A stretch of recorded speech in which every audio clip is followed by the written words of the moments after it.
Hello, hello, hello. Welcome in. Hello, Tikare. I think today nothing has had any scuff yet. There hasn't been any scuff yet. So I'm actually kind of proud of myself. I didn't forget to update the stream info this time. So yeah, maybe today won't be a scuff day. Would be a first. I noticed last stream that I apparently accidentally had a double audio source somewhere. Um, I skipped through my VOD and I noticed that in the cutscenes from Ratchet and Clank, where they had only voice, there was kind of an echo effect that shouldn't have been there. And apparently, I accidentally left the audio source of my NDI source on, which in turn, because I'm using a second audio source, as well as the NDI audio source, and they had apparently such a minuscule delay that when there was just music, you couldn't hear the delay. But if there was just voices, you had an echo effect, which was not intended, but it also didn't really ruin anything. It's just a little bit weird. But yeah, that was not intended. But I was able to make out what the problem was, and I hope it's fixed now. I will have to look once we change to the main game. But yeah, I think this should not happen again. I also found out that the audio files I used, which I basically I had a backup folder, and in that backup folder I was looking through sounds and music and stuff, and I came across the sound effects that I used up until now. And I thought they were copyright free, but apparently they weren't copyright free, so I changed them as well. If you want to know which one I use now, they are linked in the credits section. So everyone can just use them as well. They are, I think, both common Creative Commons. So you can basically just use them freely, and actually don't really. I think they do not even really need to credit the original provider, but obviously giving credit is a good thing to do, in my opinion. So yeah, please, if you use them, please credit the creators. Other than that, I basically reduced the amount of audio files I use, because it's at the stream start, it's now just the rain and thunder, and the campfire I use actually has its own sound effect because it's an MP4. So that is actually an integrated sound basically in the campfire. So before that, I also had wind. I just don't use any wind now. I think I don't have a campfire on for myself right now, the sound. I have muted the sources for me. But I think there is also some little wind in the background anyways. So basically, I need less. There's less clutter in my OBS anyways by using just the campfire. So yeah, all in all, pretty much an improvement. So that but if you've noticed and just were wondering why the sounds are a little bit different. Cool, you are doing more than most streamers. I don't know. Maybe there are a lot of streamers that I don't view that don't do a lot of stuff, but usually the people I watch, I don't know if they have more time or are just a little bit better than me in preparing that kind of stuff. But usually the people I watch got this stuff pretty figured out. And for me, it's just mostly I react to this stuff I notice basically. So that's more of a personal thing. I think quality assurance in everything, just doing your not just doing the minimum, but doing a job well. That's basically what I want to go for with anything. So a lot of streamers don't have a starting screen. I'll be right back one. Yeah, I also don't think that's necessarily necessary, so to speak. So I like the start streaming screen because it gives me time to notify everyone so that everyone can get in before anything starting. It also gives me the time to prepare stuff, and if I need to prepare more stuff before I go to the chatting screen, it's basically I can people will know basically that I still have some setup to do while I have the stream starting screen on, which I just think is a good thing to use when you want to communicate that kind of stuff. But I don't really think they are really necessary, so to speak.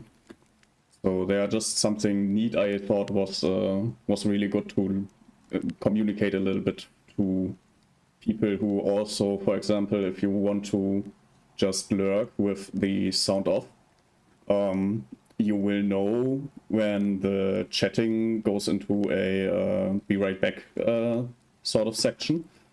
So that one, you will know that if the chatting section was going to be a little bit longer, or the gaming section, basically you will always know that at that moment nothing will happen, as long as I think about actually activating that scene. But it's basically for communicating with people who are not actively listening in, but watching, if that makes sense. And the ending screen is also just basically communicate the chatting section is over. We are, I have nothing more really to say for that day. So the ending screen is just the fade out basically that gives everyone the last 10 seconds. For example, I try to do a raid every stream for multiple reasons. First of all, I like to say hello to some friends.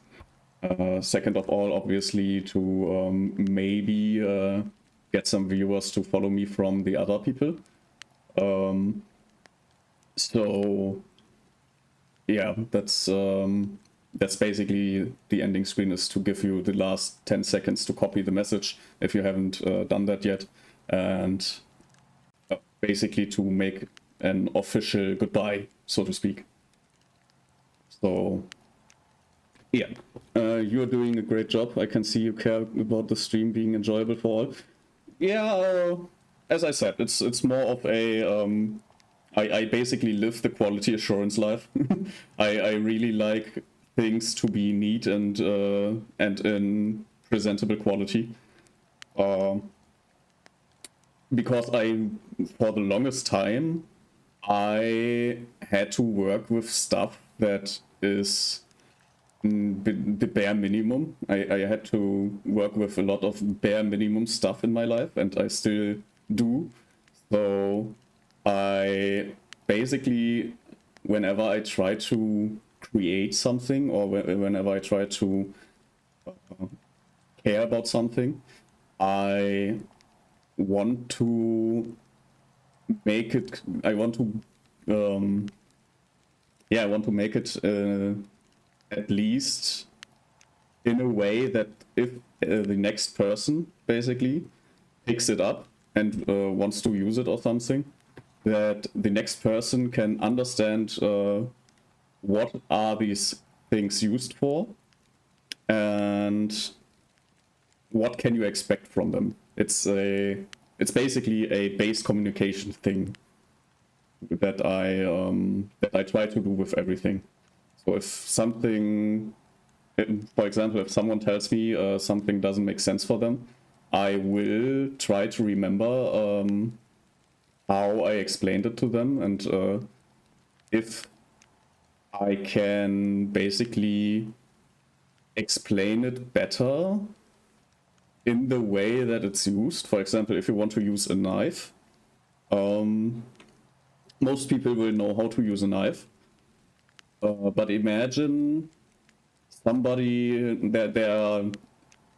obviously there are a lot of different knife designs, for example. And for example, if you have a sharp knife and a rippled knife, they have different uses. The sharp knife is usually for smooth things like meat or vegetables. And the rippled knives are usually then used if the surface isn't as soft. Basically, rippled knives you can optimally use, for example, for tomatoes. And that might not be obvious for everyone who just knows how sharp knives works, for example. So you want to try to implement that in the design. If it's for a specific use, we are assuming that the rippled knife is only for tomatoes for now. So if you want to communicate that this knife is only for tomatoes, then it makes sense to add, for example, a tomato emblem, or make the end, the handle of the tomato with a, not the handle of the tomato, the handle of the tomato knife, to add a little tomato shape at the bottom or something. So this is basically the stuff the thought process I go through with about everything, really. If I can, and if I have to work on something that is for other people, I try always to put a little bit of communication into the designs itself, so that it is possibly understood better. Of course, that not always works. There will be people who will not understand that a knife with a tomato on it is used for tomatoes, and you will sometimes need to work with those people, but it will help everyone else. So yeah, that's basically what I always try to do. And of course, I do look at other people. That's good. I hope everyone would do that. Yeah, it would be nice if everyone worked like that. Sadly, usually people want fast results and will therefore try. They even if they that's a little bit ironic, but imagine a team of people who work on one thing and they want it to get done fast, even if they are all working together, talking daily, and talking about the project that they are doing. If they do it in a fashion that favors speed over reliability and quality. They might be communicating while developing, but they are not communicating at everything else, basically. There's a lot of hidden communication in the world, really. Even basically other species that, for example, bees and wasps and stuff communicate better than a lot of people when it comes to product design and stuff, or even in general. Some people don't know how to properly communicate, and I don't mean it in a way where it's they don't know how this soft skill stuff works. That is, in my opinion, not really a problem. You can work with those people. But in general, it's a there are some people that are so used to being understood that they don't know how to communicate with people that don't immediately understand them. And that is kinda hard for everyone to work with them. I'd much rather have someone who doesn't know the communication of like subtext and stuff, where it's like what's a good example? If somebody does an ironic like if you buy, let's say you are buying bread rolls for breakfast, you go to the bakery, and the people there know that you usually just buy 2 bread rolls, and you suddenly buy 8, and they go like kind of ironically, oh, it's a family visiting or something, and the response you give at that point is like I don't know. It's a little bit hard to explain. It's this subtle little. It's like what would you answer in that moment? Like if your family, let's say you buy 8 and the family isn't visiting, and you just say. Let's say you just say no. You don't answer the implied question that isn't talked about out loud. Where if you usually you go buy the bread rolls, they ask you, is the family visiting, and you just say no. That's still better communication, even though you left the unspoken question unanswered. That's still better communication than some of the stuff I'm working with on a daily basis. Because yeah, if you can always just ask the other question. Like if you are the baker, you can then still ask, oh, then why are you buying so many bread rolls?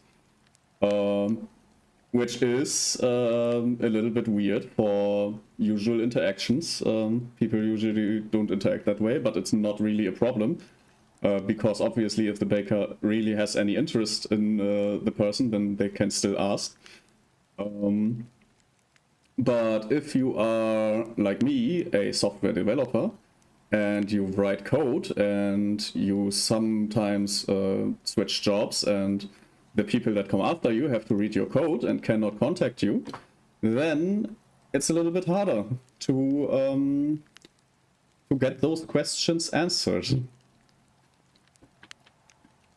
So yeah, you can obviously design stuff in a way that is easier understood. If you are like my boss, you will insist that efficiency is more important than any understanding of the code. But you can still write comments that at least tell you like, hey, this for loop is used to loop through these positions so that we can check if the positions are still valid or not. Like, you can still leave those kind of comments, but yeah, if you don't leave those, then everyone who comes after you and needs to work with that stuff is kinda not in a great spot then. So yeah, I absolutely value these type of communication skills. They are, in my opinion, far more important than your average everyday how's the coffee going or something, you know, like the weather talk and stuff. That's cool and all. That's small talk. I'm not the guy you go to for small talk, basically, but I know how to do small talk. Or yeah, for basically keeping people not entertained, but to give them the comfort of someone talking, basically. So yeah, I'm more of the kind of guy that that you go to if you want to talk about issues or something. For not specifically like trauma or something. I'm not really the kind of guy. I'm not really a therapist, so to speak. But yeah, I did some coding, so I can imagine how annoying it can be. Yeah, especially in big projects. Like little projects, it's pretty easy actually to understand them, even if they are a little spaghetti codey. But small projects are still quite easy to understand. There's not really a lot of stuff that can happen that isn't directly in the code. But if you are like me and you have to work with stuff where you can basically go through a strain of code and there is like 20 other things that happen that are not in this strain of code because they are side effects, then it gets a lot more messy. And it's not only annoying, it's actually kind of slowing down production, because if you needed 20 minutes to document or to comment the code and you didn't, then now I'm sitting there for at least 2 hours to read your code and understand it and find out what your goddamn side effects do.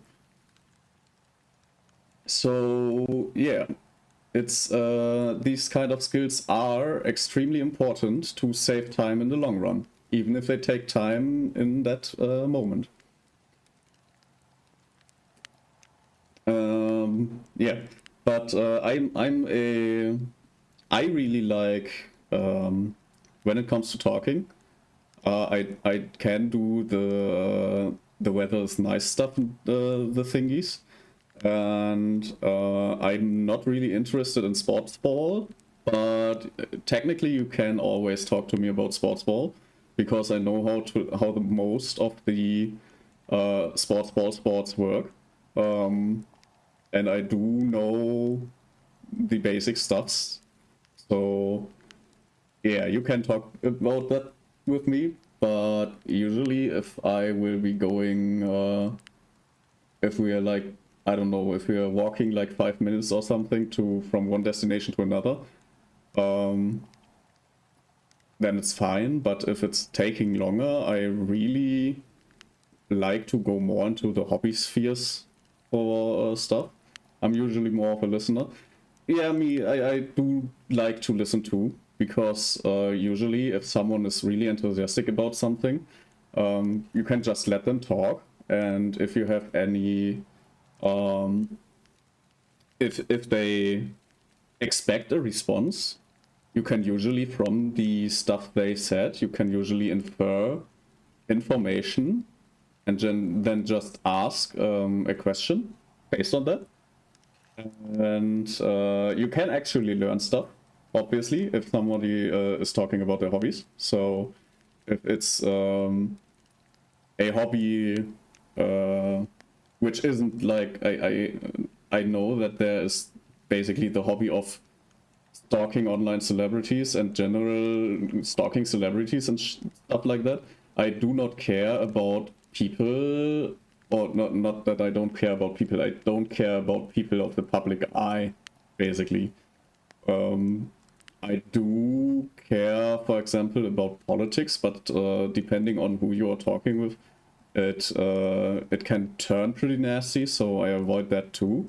But if it's like hobbies, for example, if you are into mechanics, medicine, or for it's also okay for me basically if you are into like natural healing, and if you explain to me like how those stones do some energy stuff, I will still be able to talk with you, and I will question, obviously I will question a lot of stuff, and you will have to explain a lot, obviously.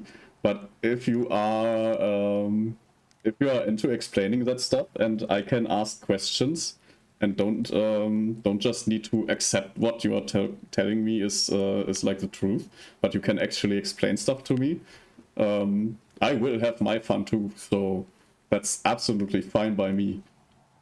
It's just that I really basically everything that is people and politics I try to avoid, especially people, because I do not care about, I don't know who, I don't even know who is currently in any sort of interesting movie. I do know like Keanu Reeves because he's a cool guy. I know I forgot his name. That's also a thing. I have a terrible name memory, and Jim Carrey, that's his name. I do like Jim Carrey and Keanu Reeves, but that's because I know that they are at least not publicly really awful people, like most of these the people in Hollywood. And in general, everyone of the actors that more or less have taken the stance of despising Hollywood are actors that I, in general, probably will like. But other than that, I do not care about actors. And at the end of the day, I do care about people in my direct interaction range, and that's it. That's like if it's more than two people removed from me, I do not care. Basically, that's I don't think like the only obviously every rule has its exception, and that is scientists. I do like to know stuff about scientists, about specific scientists.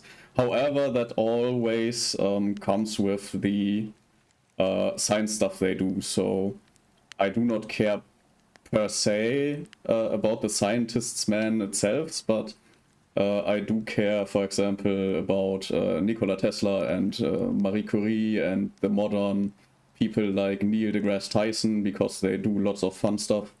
And yeah, those are the people I'm interested in, that I do not personally know. Other than that, I do not care about celebrities in any way. So yeah, some people think that's odd, and that's fine with me. I also do not care about that opinion. So yeah. Right. I think we've yapped a lot. I will change to the game. And I will change the category. Perfect.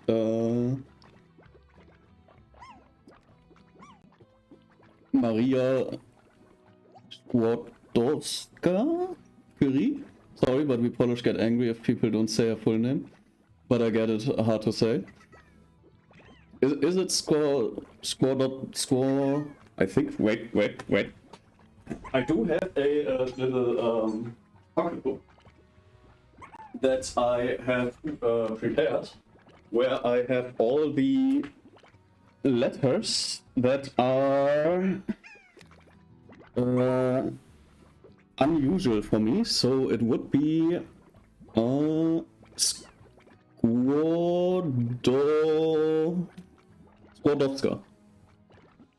Would that be right? Maria Skłodowska-Curie? I do know that she was Polish and later married the Frenchman. And from all, honestly great, thank you. I do try my best. But yeah, I do know that she married the Frenchman, and basically,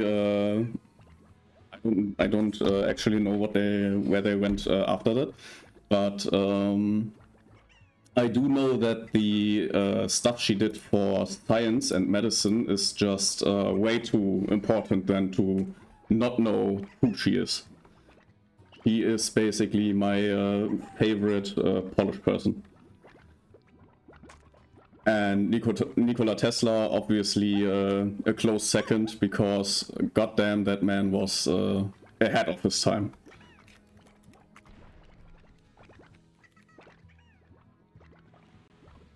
Alright, Slime Rancher. I do know that there is a VR version of Slime Rancher, and Nikola Tesla is the GOAT? Yeah, exactly. Absolute awesome man, entirely screwed over by Edison, and I do think if he had a little bit more of a business sense, which you can't blame the guy. Business is a inhumane area of humanity, and yeah, you can't blame Tesla for being exploited, really. But he did great things, and without him we wouldn't be technologically in the place we are today. I'm gonna be lurking, but I will try chatting from time to time. Yeah, no problem. It's absolutely fine. You can leave the sound on, or if you want to turn the sound off, you can turn off the tap sound. Because apparently if you don't if you use the Twitch usual sound mute, that will diminish the view, basically. But yeah, if you have other stuff to do and only want to listen, or if you are not listening, I will still yap on. But obviously, life comes, life gets in the way sometimes for just hanging out, so absolutely understandable. Okay, I have prepared a not prepared the save file, but I prepared the create new game window. We will be naming this save stream because I already have a save, but I want to start from the start. So yeah, we will use the game name Steam. We will go the adventure mode because I don't think we need any relaxation. But I also don't think that we should do any timed stuff, just so I can explain stuff. To have the time to explain stuff. So we will go with that. And the game actually has kind of a story. I will try to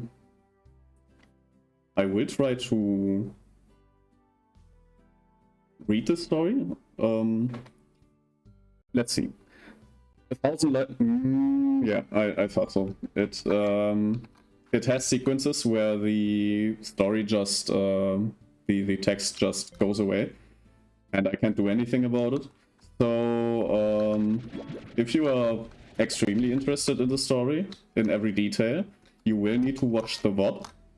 But I will try in the cases where I will read everything if possible. So yeah, this is how I will handle this kind of this game, basically. I also know that this game has a VR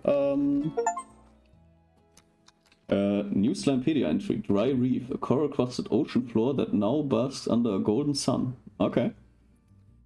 I also know that this game has a VR option, which actually seems to be proper VR. So, what the slimy boy? Hi Jay, welcome in. How are you doing? Let me give you a shout out. Even though only Tikare is here and he also knows you, I think. But that will not stop me from giving you a shout out. As well as a proper shout out. There we go. Welcome.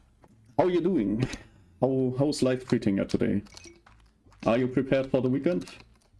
Or, better phrase, do you have any plans for the weekend?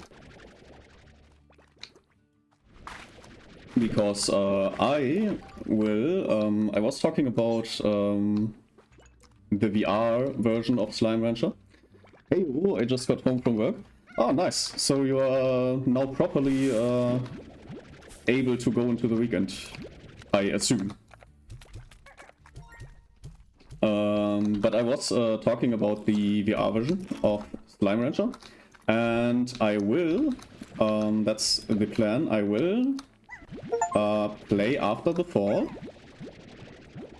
to an end. I think there were like 4 more missions or something in After the Fall.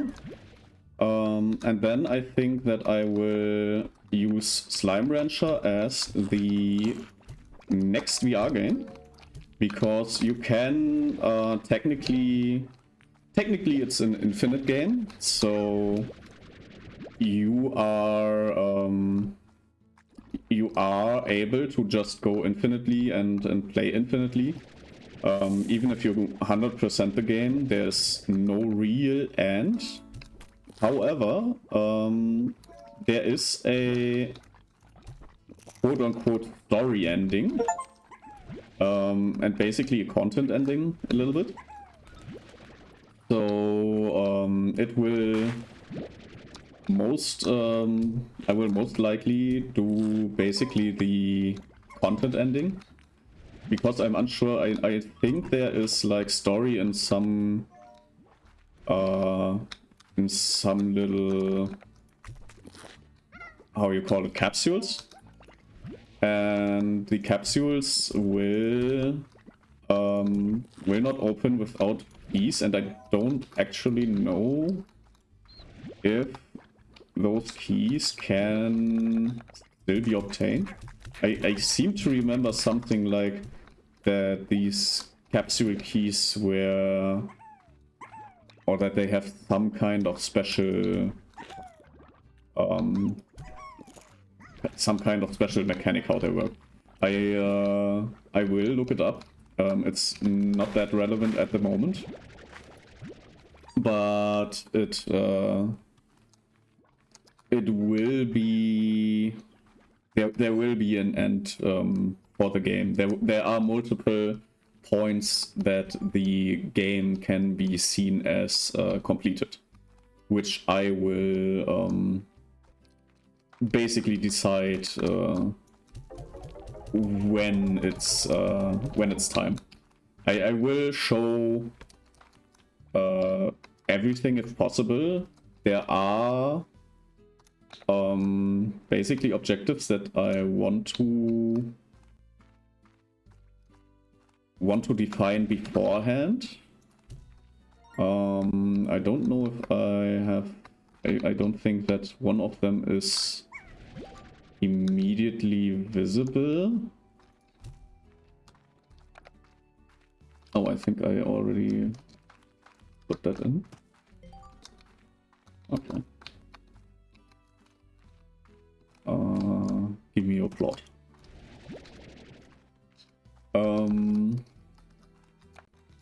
But yeah, there are definable goals that I will define as they come. And for example, that's a good start. I do want to every piece of land that I own basically has these plots basically, which we can upgrade. And I do want to have every plot, for example, completely upgraded. There are multiple kinds of plot. For example, there's also a garden, which we need to cultivate the food for the slimes. And the gardens are usually a lot easier to upgrade fully, because they are not as expensive. But there's also a sensible way to use the plots, because there is a... It does make sense to put specific plots next to each other. For example, if I want to farm... I will not farm carrots, because carrots are not really useful. But there are other types of food that we can plant. And it will be a lot more sensible. It will make a lot more sense to put food plots with the food source directly next to the slimes. So I will do the plot assignment as sensible as possible. I do know that for example, the chicken coop, we don't actually want to put the chicken coop next to any cat slime right away, because those little rascals need a high wall so that they do not jump out of the cage. So the coop will have to wait for now. However, we can feed more slimes and get the plot. We can also just give them the chickadoo. They do... Right, they're called hen hens. The hen hens will motivate them to jump out of the enclosure. We can combine slimes by using the plot of other slimes and throw it against them. However, the pink plot is not what we want to use to combine the slimes. Mostly because, yes, they do start to eat everything, which is fine. It can help at the start. However, you are better off just using a different slime with, for example, vegetables as a preferred food. And they will just give more plot per feeding if they are given the favorite food. So pink slimes don't have any favorite food, which makes it obviously a little bit harder to give the slimes their favorite food. So yes, pink slimes are good at the start to get a little bit of money quicker, but they also ruin a little bit of the what would you call it? The optimization, I guess. The slime optimization. Also, the combinations of pink slimes are always just the other slime in pink and big, and that's not really fun, so I will try to avoid that. Rise and Shine, Casey. Hi Bear, what's it like to sleep for a whole year? Did you dream? I can't imagine what that's like. 7Z puts you in a pod and then lights out for all that time. Wow. What's the far range like? Have you started exploring? Is the air as clear as they say? I bet it's really beautiful. I'm probably asking too many questions. I bet you have a lot of work to do on that ranch. I still can't believe it's yours now. I guess I better leave you to it and just keep it short. Good luck, Bear. If anyone can make it out there, it's you, Casey. Yeah, so we have these little mails that we get like daily sometimes. At the beginning we get them daily. But we also will get like advertisement, quote unquote, in-game advertisements from an in-game company that basically encourages us to buy stuff from them, and if we do that, we get more stuff from them, like a paint job and stuff. So yeah, I will try to read every single letter, unless my voice gives out. So we'll see how much I will read out loud. Welcome to the far range, the 7Z Corporation. I guess the 7Z Corporation is the corporation that I was talking about. Miss LeBeau. I guess we are Bear LeBeau. I think that's the name of our character at this point. The 7Z Corporation would like to welcome you to the far range. Welcome. And extend our support in your bold new ventures as a slime rancher. Support extended. We would also like to request that you exercise caution in your first few days on the range. Until you get more familiar with your surroundings, travel at night is not advisable. Lastly, should you require any additional tools for your backpack or items to make your slime ranching experience easier, the 7Z Corporation would be pleased to provide them to you from the shop located just outside your ranch house. The 7Z Corporation, providing the tools you need to get the job done for us for a small fee. The 7Z Corporation. Yeah, so that's the corporation that will basically tell us to buy their stuff every now and then. And I can't seem to remember where we can buy this stuff. But they will soon tell us where we can buy that stuff. Was it this one? This is also an upgrade station. I think... I'm unsure if the stuff we can buy will be on this upgrade station. But we have a water tank, a jetpack, a heart module, a power core, and a tank boost. And one of the first things I want to get is the tank booster, because it's really nice to just be able to carry more stuff. We don't need the power core right away, but that's also a great upgrade for the jetpack, which I would say the order in which I will buy this stuff is tank boost, jetpack, power core.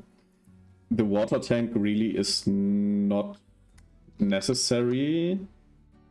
There is a type of enemy in the game that is weak to water, but you don't need water to get rid of the enemy. It is entirely not necessary. So we will avoid that for now. What I do want is these hens, if possible. Other than that, I want the plort, because these guys did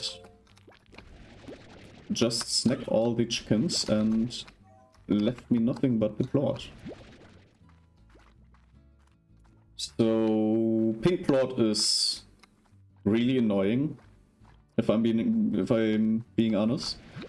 They do eat everything, so if you see pink plot around something you want, you will need to get there fast. Otherwise, the pink plot, the pink slime, will always eat the stuff if he hasn't eaten yet, and he probably hadn't eaten yet before you arrived. So you always want to try to get the get stuff before the pink slime shows up. We are also limited in our general slot capacity by not being able to pick up any more of a same item if that same item is already somewhere in the quick slots. So we will always need to go back to our little farm and get rid of stuff before we can actually get different stuff. So at this point, I'm still kind of looking for an additional thing I need for the chicken hatch. I will activate the chicken coop. I will buy the chicken coop, and I also I can't build the high walls yet. I also don't want to add the chickens yet. Maybe. Nope. These are actually more areas, basically. We can get ranch expansions. The overgrowth, the ranch's very own wild side, offers a lot of chicken, which we can then use to breed. But we don't have the money for that right now. So we will keep exploring. We did go over there, which is a dead end, more or less. We, as you can see, these maps, the map isn't really showing what level we are on. But you can kind of infer that this is an upper level, and we could jump down here. But that's really not helpful right now. So we don't do it. We can go over there, which we will do actually, I think, after we grab one of these. It's a rock slime. And these rock slimes are a little aggressive. They will attack us for fun. Also, there's a map point, which we will activate to get a little bit more detail of the map. Apparently, I might have lied when I said this is the upper part, because now it looks exactly the opposite. Okay, I'm unsure if that is correct or not. Yeah, we also get some present boxes sometimes, which might spawn these little ornaments, which are cute, but they do take up inventory space, and I don't think that they despawn, so we will just leave it there for now. We can grab it later if somebody reminds me, but I will not go out of my way to grab them, I think. Yes, this is a so-called Gordo, and Gordos are big fellas who will basically eat anything. Or not anything, but they will eat their favorite food, or which, depending on the type of slime they represent, are different things. I'm trying to glitch a little bit here so that fella eats, but I don't think that is in any way or form useful right now, so we will leave it just there. Chicken, goddammit. He ate my chicken. Yeah, so we are not full, but our slots are full, and it's not really recommended to just run around with stuff you want to have at the base. So yeah, there's not really, it's not really sensible to carry that stuff with us right now. So I will go back to the farm and leave the chickens in the coop. I also want to sell that plot that I got. And we will now mix some of the rock slimes. If I remember correctly, if we press F1, right, we get a sort of Wikipedia for slimes, which is the Slimepedia. And the Slimepedia is our basic how-to. We can look up game mechanics here that we already discovered in some way. However, there's also the page on slimes, which gives us extensive knowledge about slimes we have encountered. I think we need to have them have to suck them up once to get the information on those pages.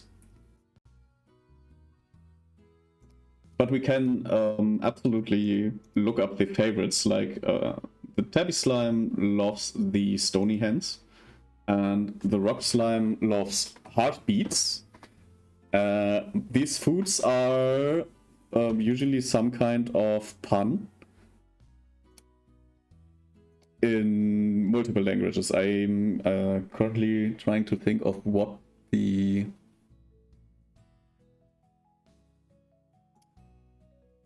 I think the... I can't remember.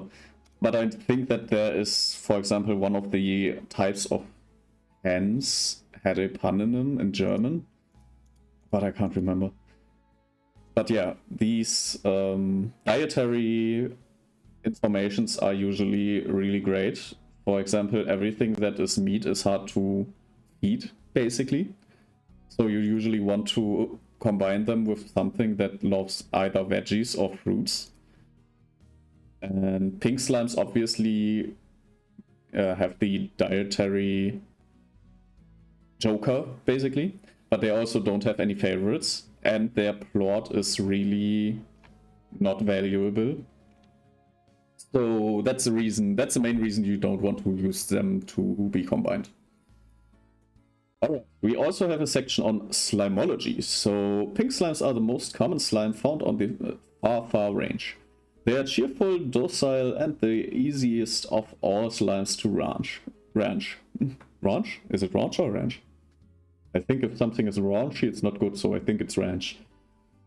A pink slime will eat anything you put in front of it, though they have no favorite food, and their plots are the least valuable of all slimes. So yeah, basically why I don't do any combinations with pink slimes, because the game literally tells you here that it's not really in your interest to do that. Rancher risks. Not much to worry about with a pink slime. They are soft, squishy, very happy to be around a rancher and found all over the range. But because of this, a rancher won't go far without finding a few pink plots, which can lead to Lagos and then... Ooh, foreshadowing. Plotonomics. Pink plots are an excellent multi-purpose generic substance used to manufacture everything from food products to household cleaners. All over Earth, people are eating burgers, sweetening their coffees, or scrubbing their floors with pink plot products. That's some serious versatility. And that is absolutely true. However, we are not really interested in getting pink slimes. Because, yeah, apparently they are very sought after, but there are apparently also plenty, if the price is anything to go off. So we are more interested in stuff like rock slime, slimology. Rock slimes earned their name from the rocky crown of sharp spikes atop their slimy bodies. But their affection for minerals doesn't end with their appearance. Rock slimes are strict vegetarians, favoring the satisfying crunch of the heartbeat most of all. Oh yeah, there's another pun here. Those slimes are totally metal. I forgot to read those. Apparently, pink slimes, their coral hue is scientifically proven to be the color of chia. So these little comments are also worth reading. I just forgot that I didn't read them. Yes, the dangers of a rock slime should be fairly obvious. Their rocky crown is sharp enough to pierce straight through a rancher's boots. But it's not all about watching where you're stepping, as these rocks are always rolling. When you see a rock slime revving up for a tumble, it's best to get out of the way. Yeah, we did experience that. We did take 10 HP damage, which is nothing if it's only happening once. But if you have like a lot of them, they can really hurt you if you aren't careful. Plautonomics. Rock plots are prized for being a key component in the products of blue metal, an amazing alloy that's stronger than titanium and lighter than plastic. Because of its amazing strength, blue metal is often a key component in the hulls of light-speed-capable starships, synthetic appendages, and protective holophone cases. So yeah, apparently in this universe, rock slime is the stuff your phone case is made out of. And then we got the tabby slimes. Those stripes, that tail, that wiggle, wiggle, wiggle. So yeah, these are very hard to please because they only eat meat, which is already pretty hard to come by. And then they also have a favorite stony hen, which is also not, it's even worse to come by. So yeah, not really a beginner-friendly slime to have. Tabby slimes share many curious similarities to domesticated house cats of Earth. With the turkey ears, striped backs, and swaying tails, you'd almost mistake them for a true feline. If they weren't made entirely of gooey slime, of course. Our rancher risks. A tabby slime generally doesn't mean any harm to a rancher, but like their spiritual earth cat cousins, often causes a great deal of chaos anyways. Tabby slimes love to steal things they don't eat, like fruit and veggies, resulting in a lot of unintended Largo transformations on the ranch. Alright. Plautonomics. Tabby plot are key ingredient in a variety of performance-enhancing products that grant the consumer a surge of the tabby slime's signature energy and exuberance. And while athletes the world over take them to gain an edge, prolonged use often results in uncontrollable butt wiggles, another less desirable signature of the tabby slimes. So yeah, they're basically doping material, and if you do too much doping with tabby slime, then you will start to wiggle your butt. So depending on if you're into that or not, either a boon or a debuff. So we also can read the resources.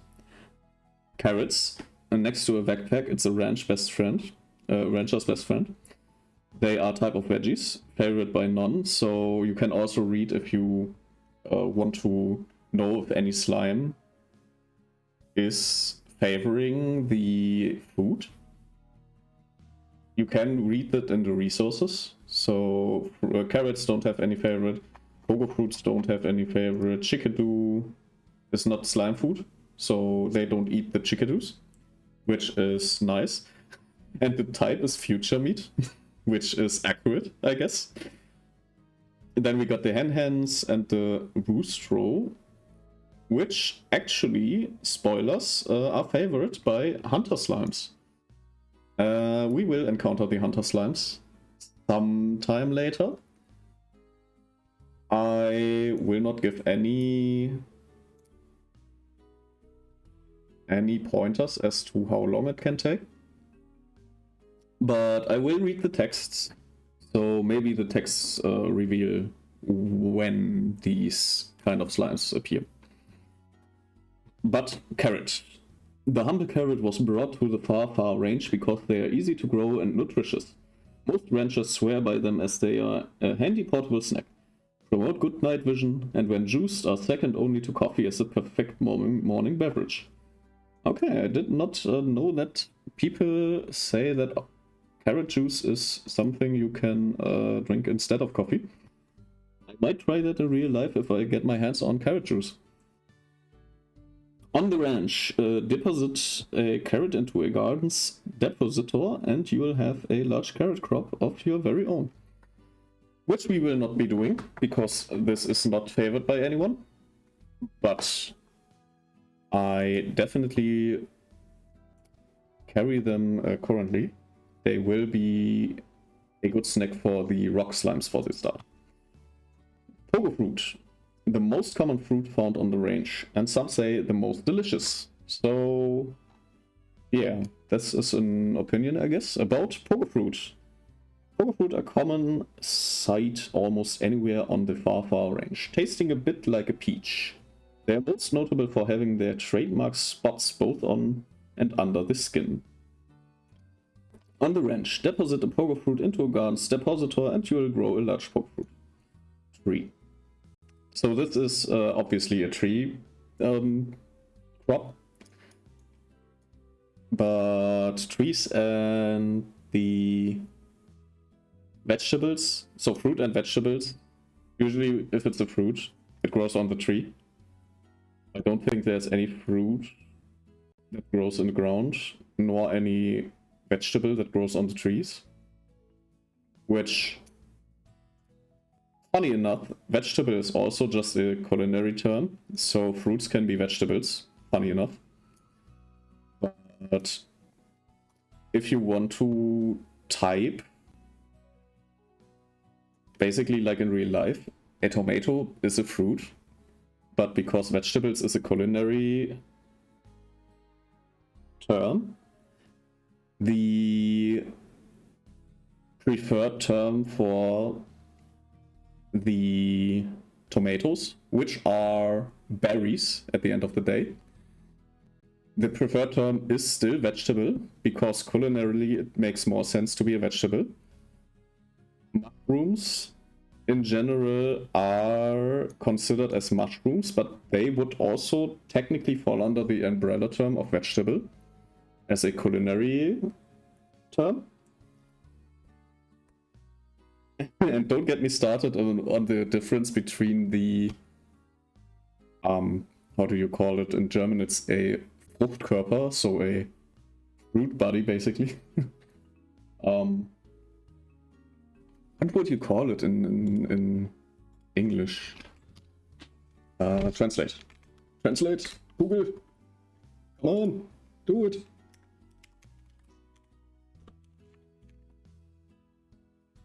A fruiting body, okay. I don't think that's actually how you would call it, though. That feels kind of off.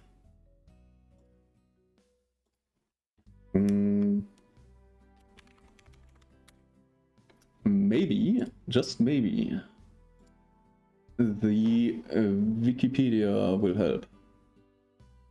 Okay, it's a fruiting body, I guess. Okay, it kind of felt funny to say fruiting body, but apparently yes, it's a fruiting body.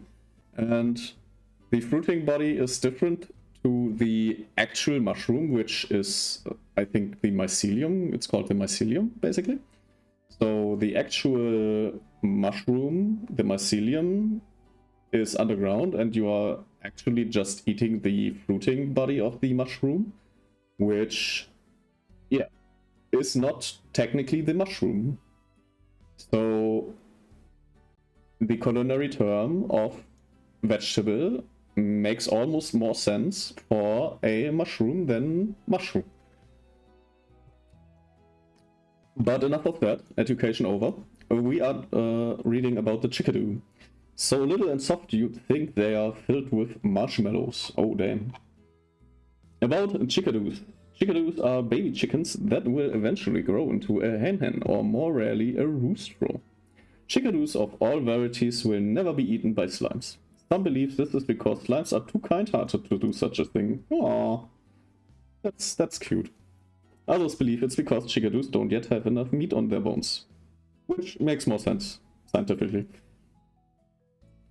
That's actually a thing that actual real life carnivore animals, some will not eat, or you are basically safe to some of them because they don't think of you as food because you are too small. Or in general, some prey animals are not worth their hassle, so they will not hunt you, or the prey animals that they think are not enough unless they are really, really, really hungry. So yeah, that's a fun side fact about actual real life carnivores that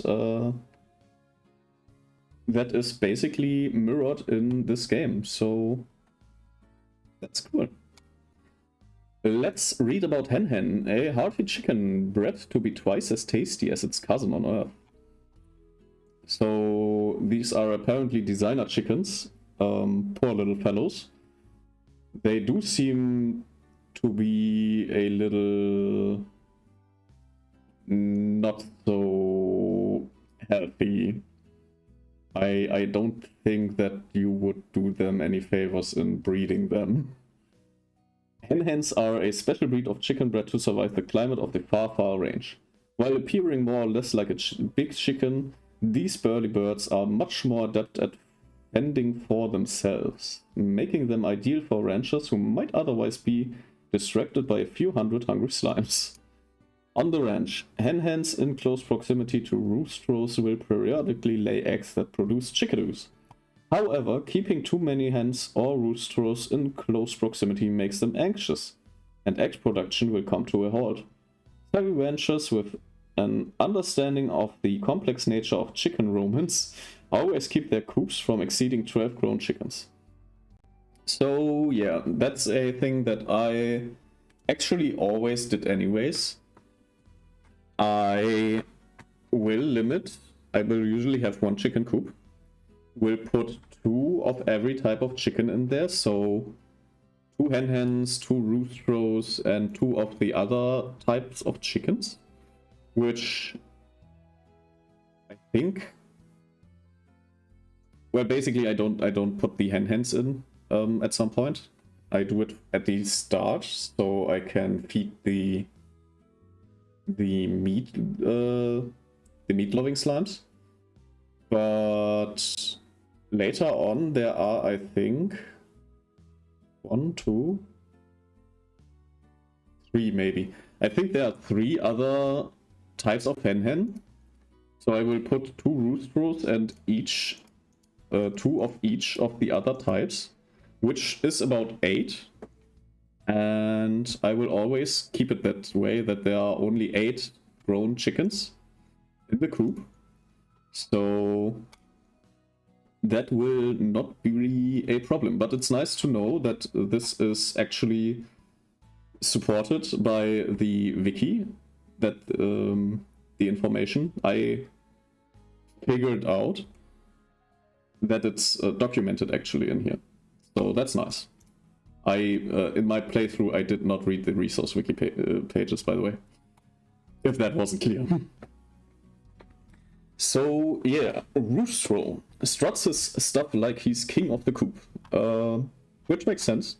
It is a type of rooster, I think. And the about section: roosters are the alpha birds on the far, far range, and half of the equation requires to breed chickens on the ranch. However, roosters are rarer. I can't spell it. I can't pronounce that word. Rarer than any hen, making them a great find anytime one is discovered. So yeah, these are just your average everyday roosters at this point.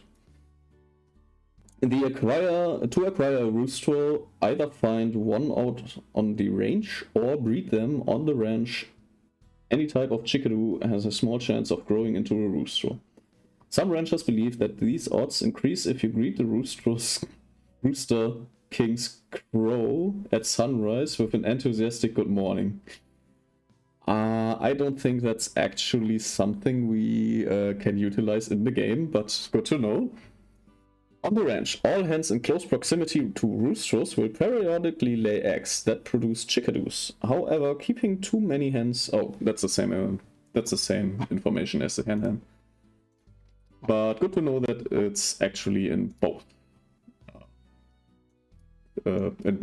wiki entries.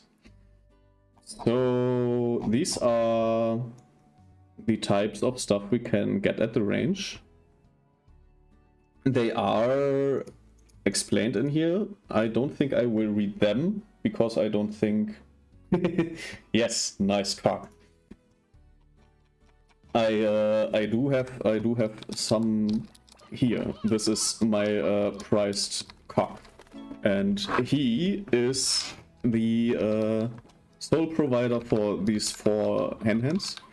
And I mean, look at him. He is majestic. He has the girth of a king and a really good size, so he is the pride of my farm, and I hope that his children are as thick as he is.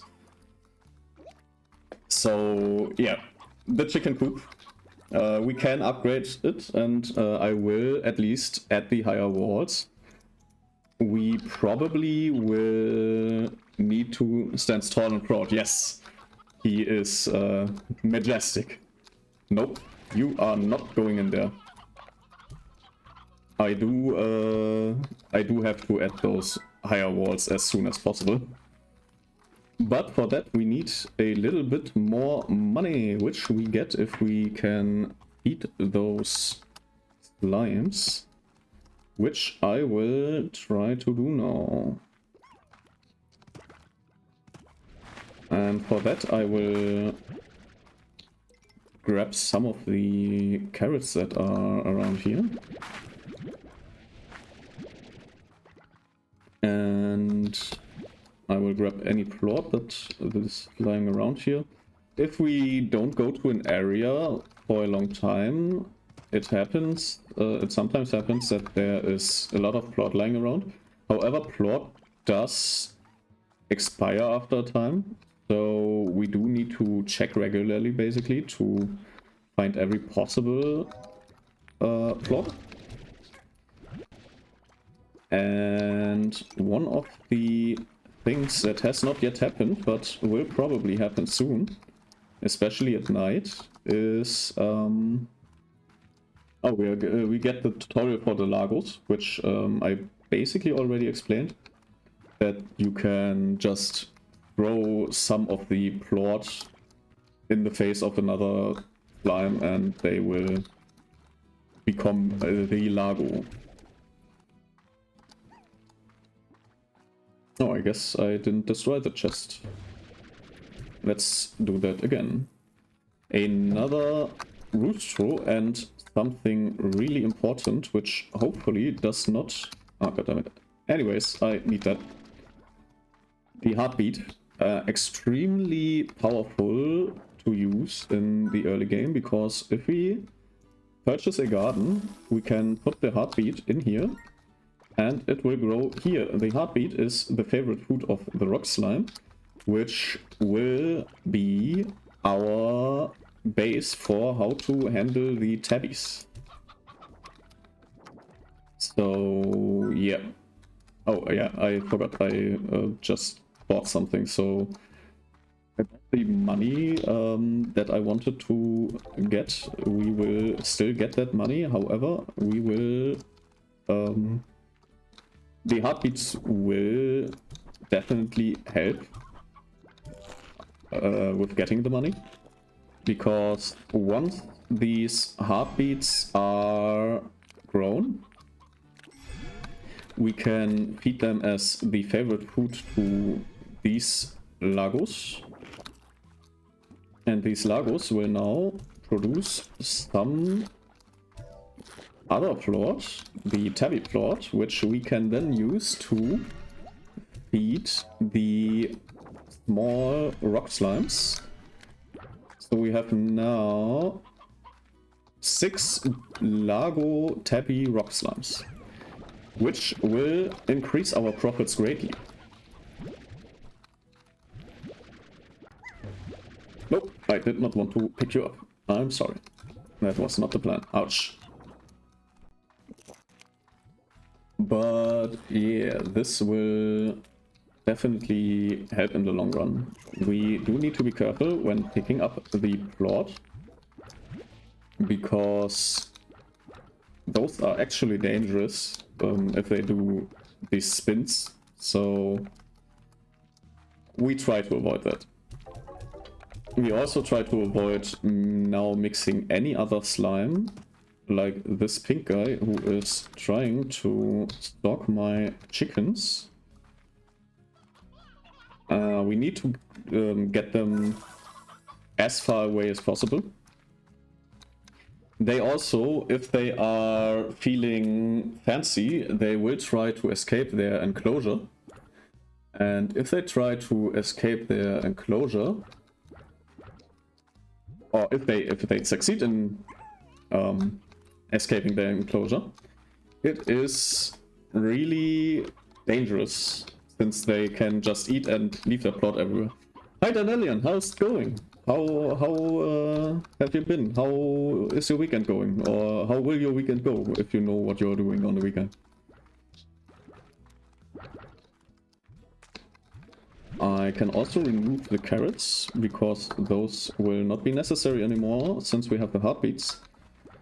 And one thing we can do, but I never do, is activate this little trading post, which gives us an NPC, a random NPC, which will have a quest for us in picking out materials, which usually you don't really need to do. It's like, if you have them, that's nice, but it's usually not worth it to pick the materials out if you can't get them easily. So yeah, we won't do them, I think, at all. But I want to show the feature. Sitting in PoE queue for the next 1.5 hours waiting for my pizza. Well, hell yeah for the pizza, and not so hell yeah for the 1.5 hours. But right, you are going to do a group run with the gang, if I remember correctly. How many people was it? 5 or 6? So yeah, Danelian is doing PoE runs, basically. The new season is beginning, and they are doing they are meeting this evening.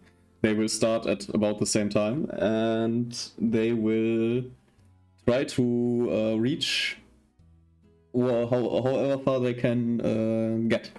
5, but we are all playing separately. Yeah, I think Path of Exile was most of the time separately anyways. If I remember correctly. Wasn't there like the maps that you can do together, but everything else is just solo, if I remember correctly, right? Yet we have called Thora West, which asked, "Get me out here and I'll make sure you get what's owed." Yeah, so we can give her 6 stone slimes, 2 of their plot, and some square berries to get these items. And to be honest, not a great trade. The 250 is nice, but yeah, not a great trade. You can play everything in a group, but it's very hard and needs good organization. Okay, I guess good organization with newcomers to the game is always a little harder, so yeah, maybe it's better to go solo than I understand. But yeah, hope you have fun. Enjoy your pizza.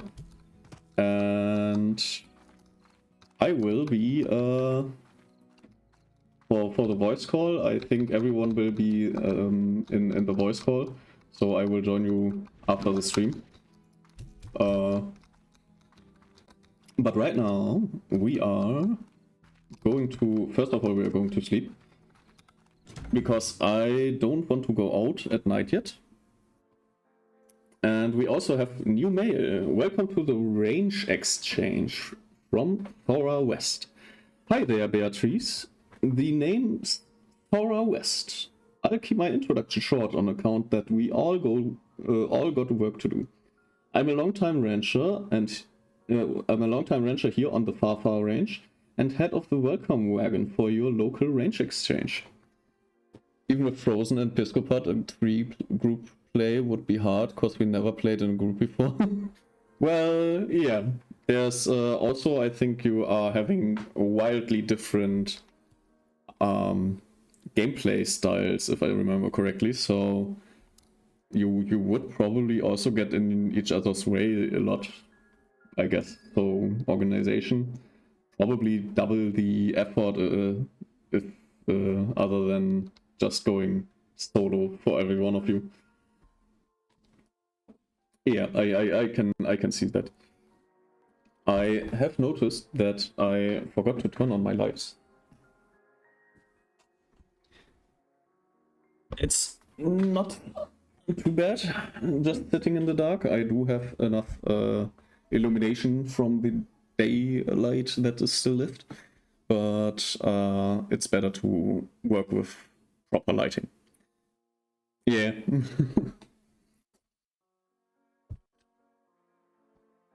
Well, where was I? Right. The Range Exchange is a network of ranchers just like yourself who are looking to trade what they got for what they need. Slimes, plot, food, whatever. All you need to do is check out the Range Exchange machine daily and be sure to get your trade complete within 24 hours. As more ranchers get added to your network, you should receive a hearty hello from them, so check your inbox. Well, enough John. We've both got slimes to wrangle. Adios, Beatrix. Thor. Alright, so that's Thor. She's apparently responsible for the trading. But yeah, we will not really interact with the trading because I don't think it's really that useful, except if there's a really good exchange, which usually there isn't. Alright, one of the perks of these gardens is that the vegetables and fruits will drop to the floor if they are done. So we will... Oh no. You don't escape. So yeah, the vegetables will... Ouch. The vegetables will just be... You will see that they are ready, because they will just be in the garden. They will just be there. Alright, I think there's still some floor to get. If possible without dying.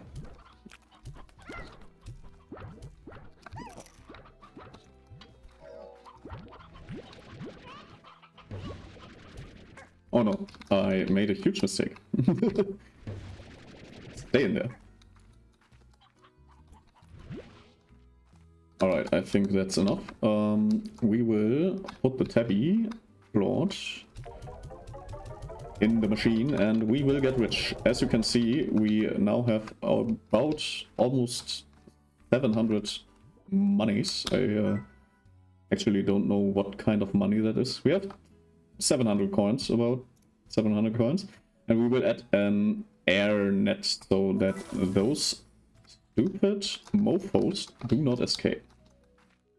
Because now they will have no... They can destroy the net at the top, but they are now...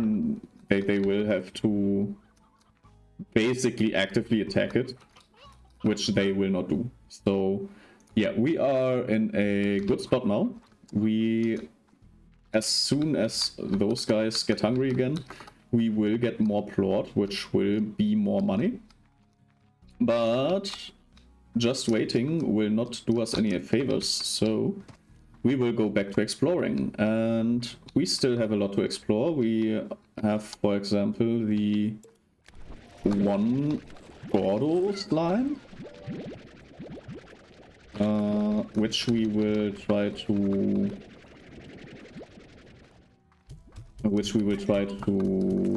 eat. Get away from me.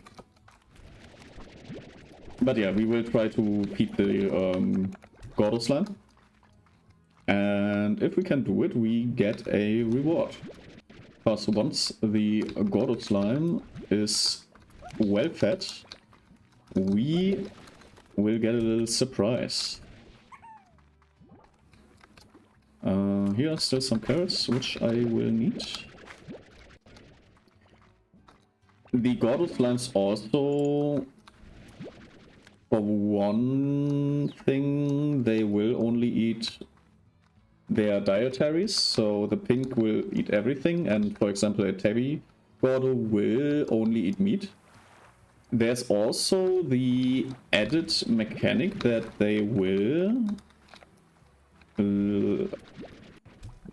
be fed faster if you give them their favorites, but pinks don't have any favorites, so this guy will take everything and it will always be only 1 point, and we had him.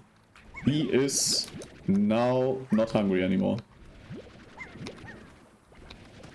Yeah, so as you saw, these Gordos will explode once they are fed enough. So, stony ornament. I don't need to right now. So they explode and we get a key in this case. This key is extremely important for any further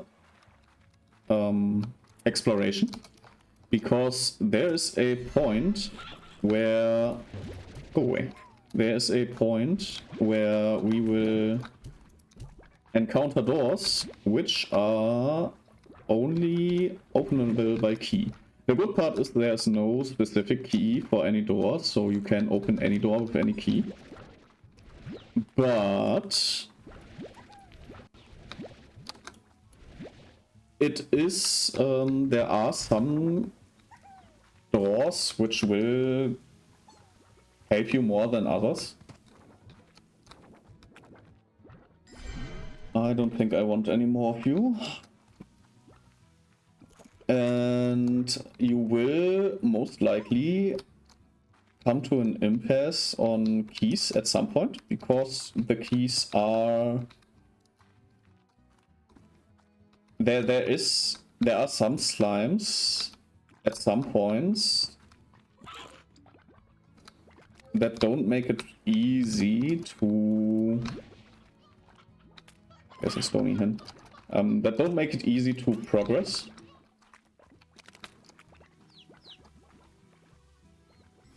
These are info points where we can actually read a little bit of side story. I had a great big tree like this here on one along the edge of my property back on Earth. It had been there before anyone could remember. It survived all kinds of change around it, and then one day I began to notice it was dying. It wasn't anything unnatural, it's just its time. It was just its time, I suppose. And then I realized that if I didn't do something, I'd end up like that tree. I spent my whole life in the same place. I wasn't going to let that happen, so I bought the ticket for the far range the very next day. H. So this is a information left by a different NPC, basically, for the story. And we can find those little info bubbles all around the premises. Here's another Tabby Gordo. which we cannot feed. This is a treasure pot. These treasure pots have... I don't know what the treasure pots... how I can open them. I completely forgot how that works for every playthrough. And...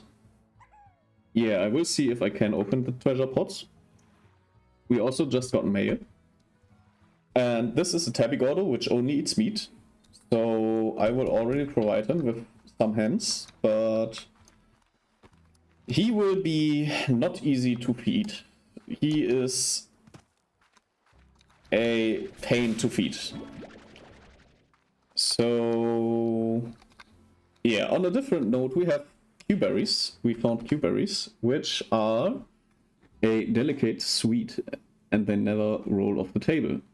They are basically strawberries, but cube.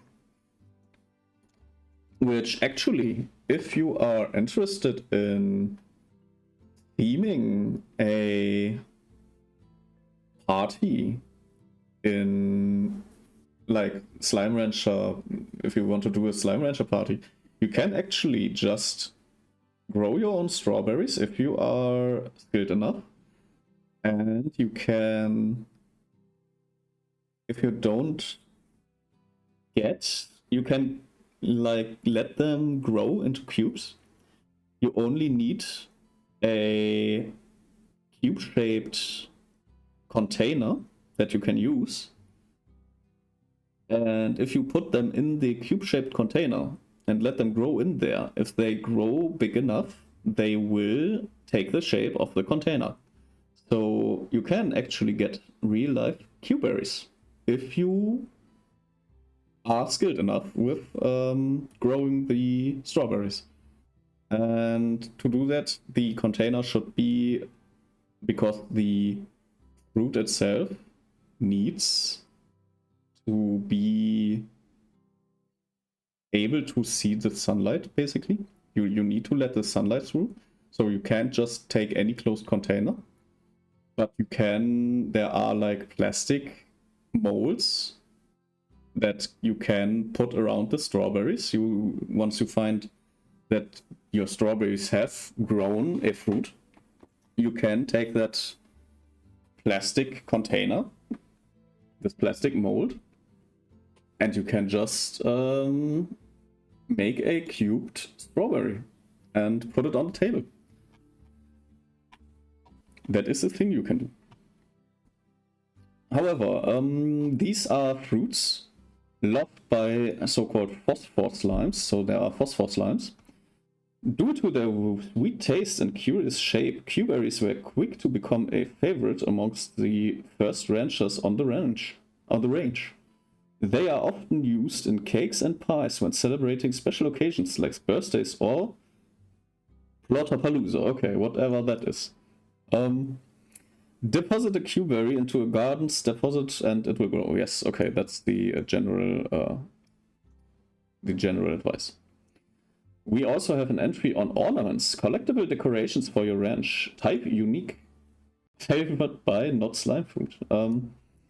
Ornaments are unique decorations which can be found in the party crates or during special events. There are dozens of different ornaments to find and collect, but only a handful of designs seem to be available at any one time. They're fun to collect, but who's making all of these ornaments and hiding them around the far range? Probably best to not think about it too much. Ornaments make great decorations for any part of your ranch. Whack them up and shoot them wherever you'd like. They stick to just about anything and can even float midair.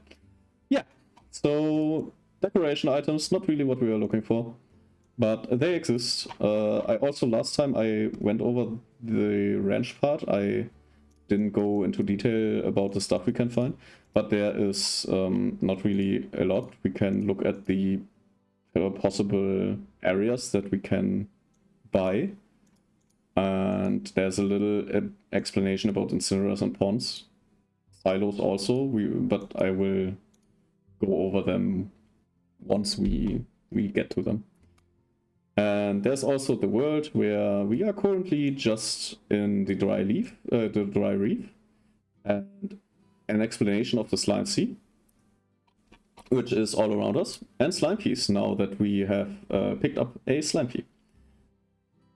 The text is short enough that I will read that. An ancient key for an ancient lock. Slime keys are large stone keys that are used to open the ancient slime gates across the range. These gates often lead to new areas to explore or create shortcuts to familiar ones. Yeah, so you can buy shortcuts, but you probably don't want to buy shortcuts. You usually want to buy the cool new stuff, like this one over here, which I will immediately open up. Open the slime gate.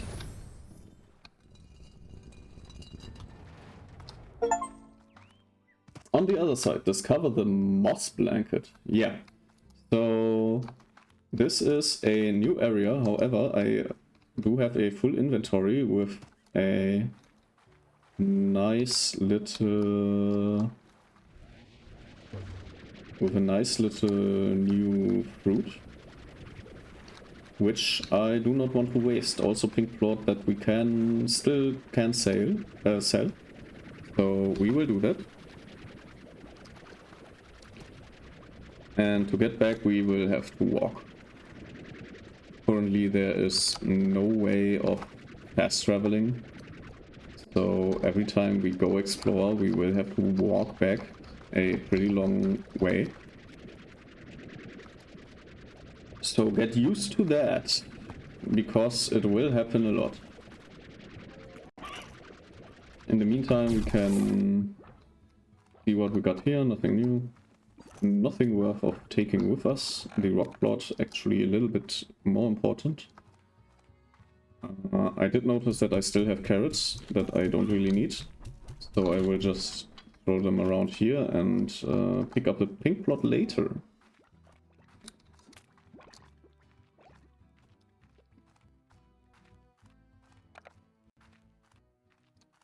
So back at the ranch, I will deposit the plot. Also will look into how my slimes are doing. They're doing great apparently. There are no more vegetables, which is fine. I will need to see how I can best balance the growth of the vegetables compared to the slimes that I feed them to.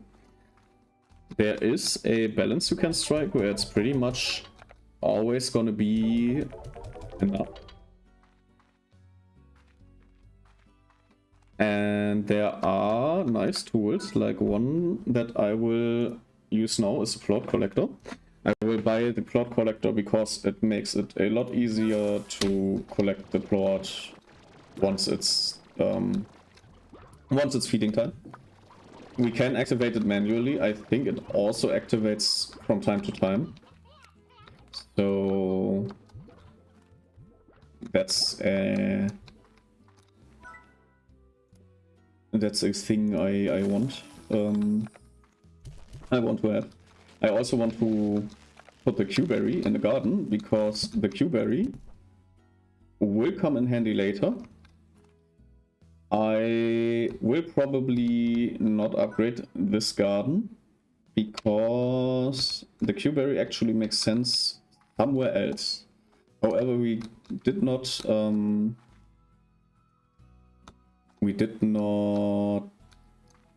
buy the place where it makes sense to plant it. So yeah, we will just not plant it right now. So we have it basically. The reason why I planted it now is because it's basically a storage for now. I could have, in hindsight, I could have bought a silo, which I will need anyways at some point. So that would have been better. But that's fine. I do not think it was the worst decision I've ever made. It's just that I could have made a better decision, which I wasn't aware at the moment. I will look down here because I'm currently unsure if... Oh no. These guys don't like me. There are heartbeats here, which I will take with me. But these guys, you see the little electric flashes coming from them. They are angry and they will try to kill me because they hate me if they are angry. And we will try to avoid dying, so... Did I softlock myself?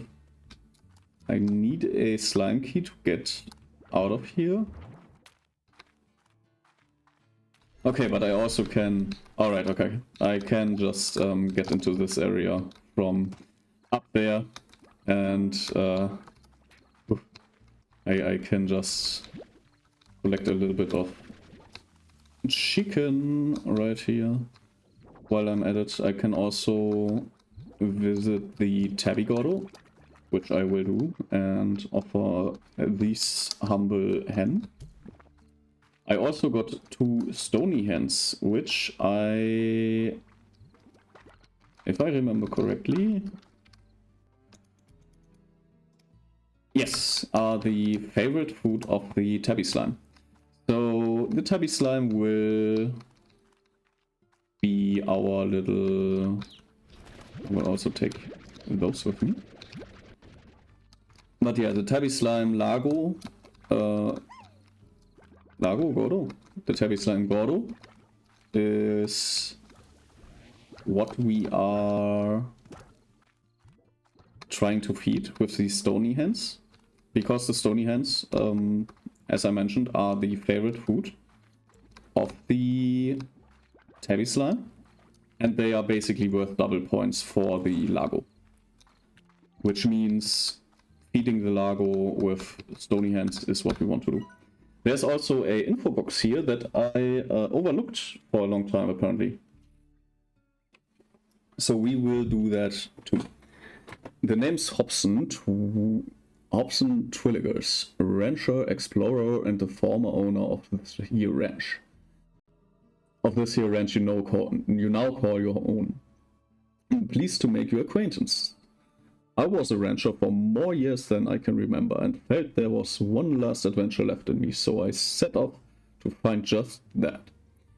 But before I go, I'm taking one last tour around this here land I love. So keep your peepers peeled for notes like these, if you want to hear what an old coot has to say every now and again. Be talking to your H. So apparently H is Hobson. Which we could have known if I read this first, but I didn't. So at the moment I didn't know that H is Hobson. But Hobson, apparently the former owner of this ranch, who wanted to have one last adventure. I don't know if he has kicked the bucket, but this old Roostro has, because he will now be eaten. I am also a little bit unnerved about the lack of roostros that came after these hens. I do hope that they will come back, because having no roosters means having no chickens. While we are at it, we are adding another coral, I guess. Oh no, never mind, I don't have the money yet. But we can get those heartbeats, which we cannot put in an auto feeder.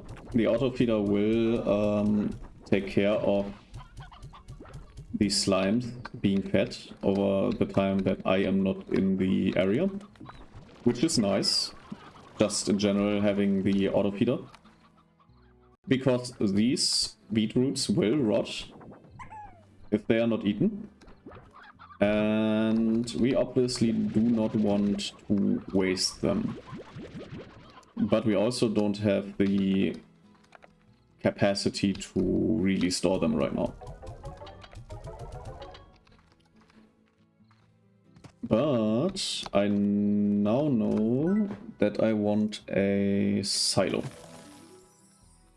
So the silo is basically a little storage area where we can select a slot of the storage area and put stuff in there.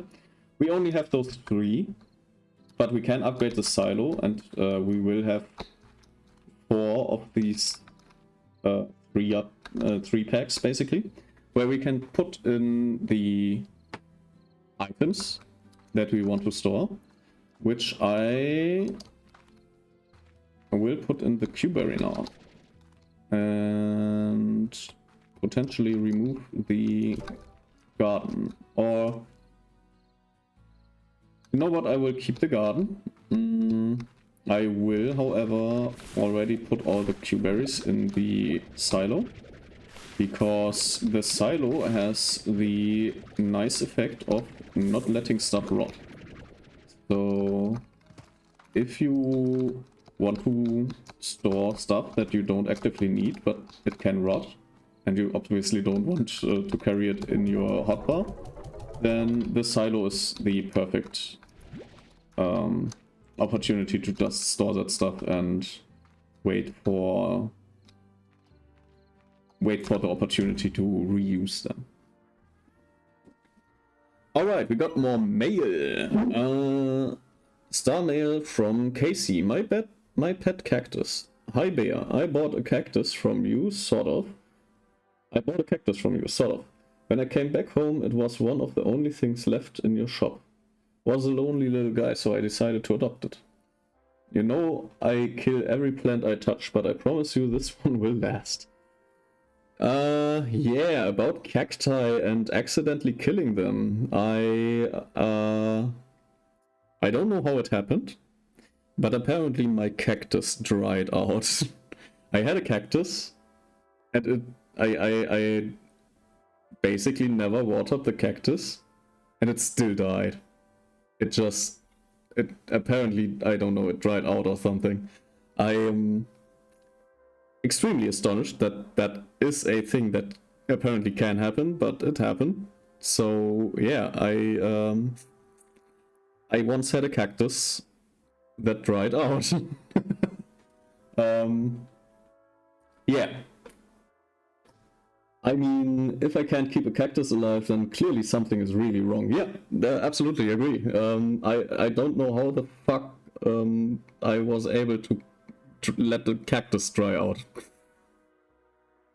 When I look at it, I think of you out there on the range and doing your thing. Hope you're okay. Casey.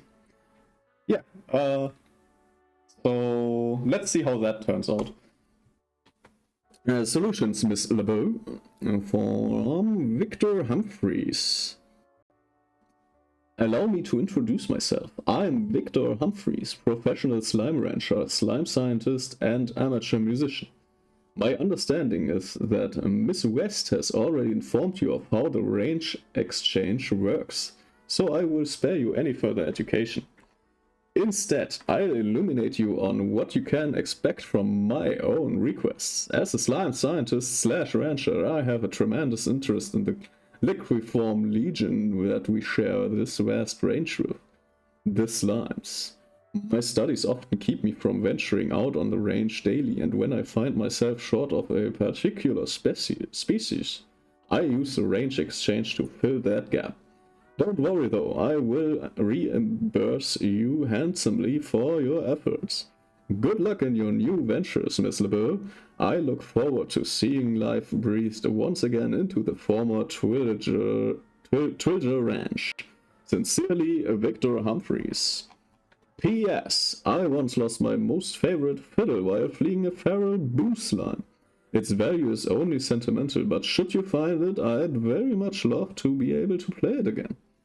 Okay, so apparently there's a side quest I never actually saw.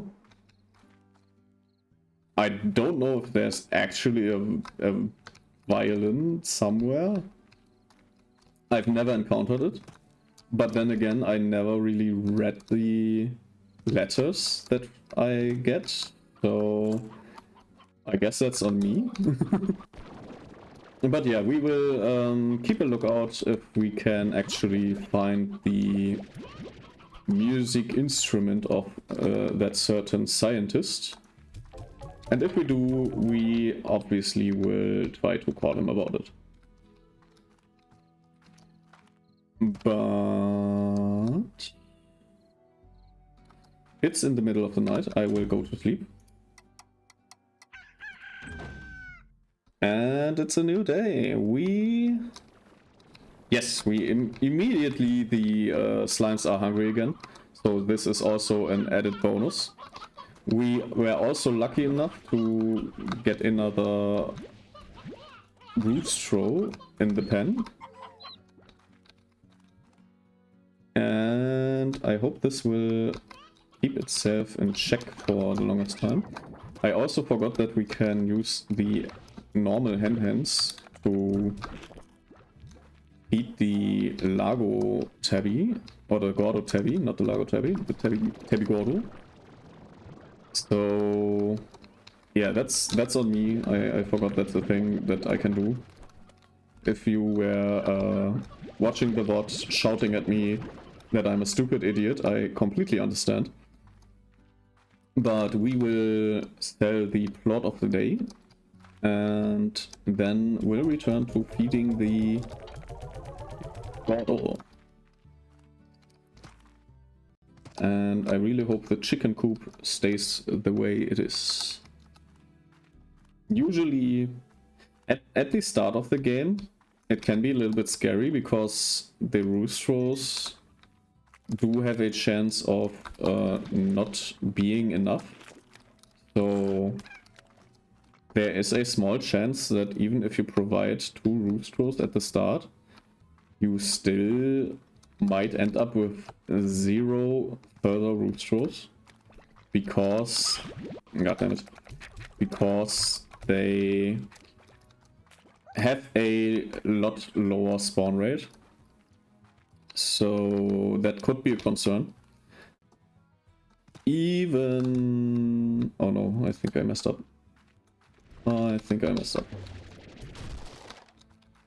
More funny stuff. I didn't want to go here, but I did go here because I kinda my what do you call it? My navigation skills are not the greatest. I have the navigation skills of a... I don't even know if there's anything to compare them. If you know who Lorna Zorro from One Piece is and how he's getting around, yeah, that guy probably is the only person with a worse navigation skill than I am. So do not entrust me with any maps. I can read maps and I will give you an accurate way description, but if I was to follow my own description, I will not reach my destination. That's how bad my navigation skills are. Alright, we're not even close to exploding this guy. I do want to keep my roosters, however, I think it is a sensible decision to look over there. Because 3 slots is fine. We don't have any upgrades and we do want to try to stay alive. But that should not be a problem. There will be more interesting stuff and we cannot get back up here.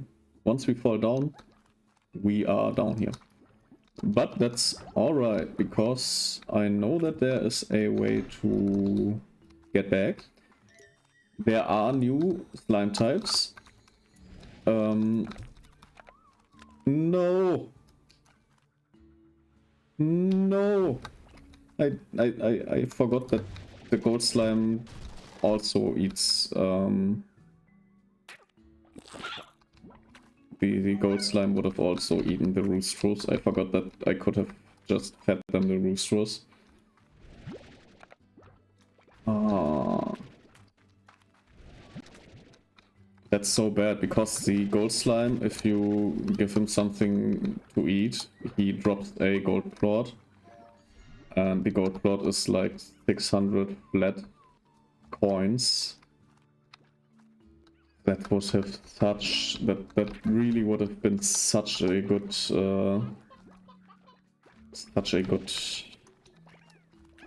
money boost, eco boost for the beginning. Very unfortunate that we couldn't get the gold slime, but no matter. It would have been an enormous boost. Like, we would have doubled our money right now. But it's fine. It's not the worst thing that can happen. It's just if you get lucky and you can actually feed the gold slime, which I think, if I open, oops, not report an issue. There's not even an explanation right now, sadly. The moss blanket may seem like an ancient jungle of sorts, but the fact is that much of what you see here wasn't even around when I first began exploring this island. At this rate, I reckon that it won't be long before this greenery completely overtakes the far range. H. Yes, so apparently these are at most like 80-year-old trees, which kinda impressive for 80-year-old trees to be this big. So H, I think Henry was it? His prognosis is that the jungle will take over the island, basically, which obviously does not happen, even if you play this game for another 80 years. But the thought is nice, that this is basically how the whole area is gonna look like. But what we actually want to do is get rid of this boom slime and get this honey slime, because honey slimes are awesome. Yeah. There was a gold slime again. God damn it.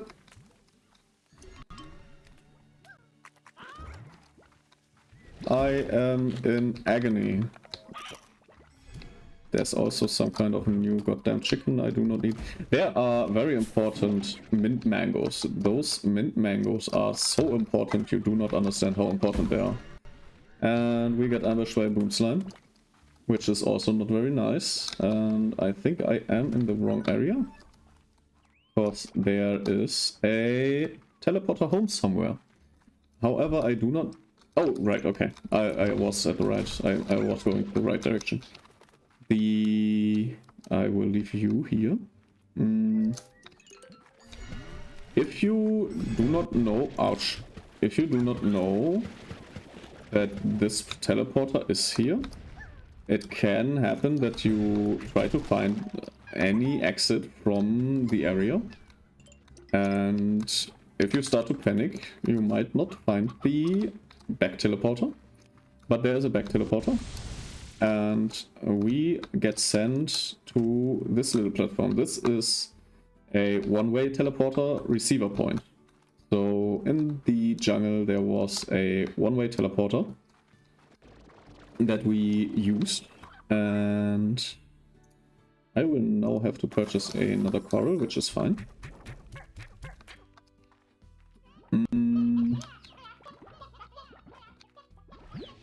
I will keep that around.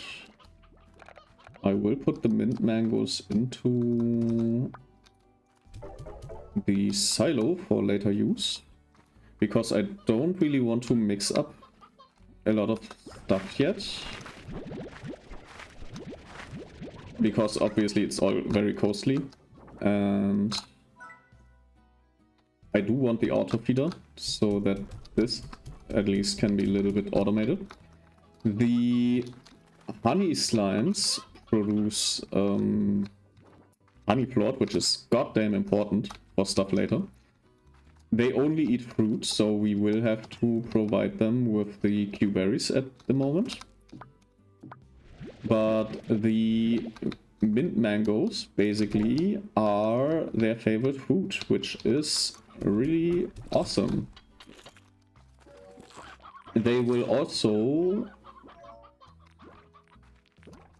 be important once I think we did see the laboratory. So yeah, the laboratory will need the honey plots a lot.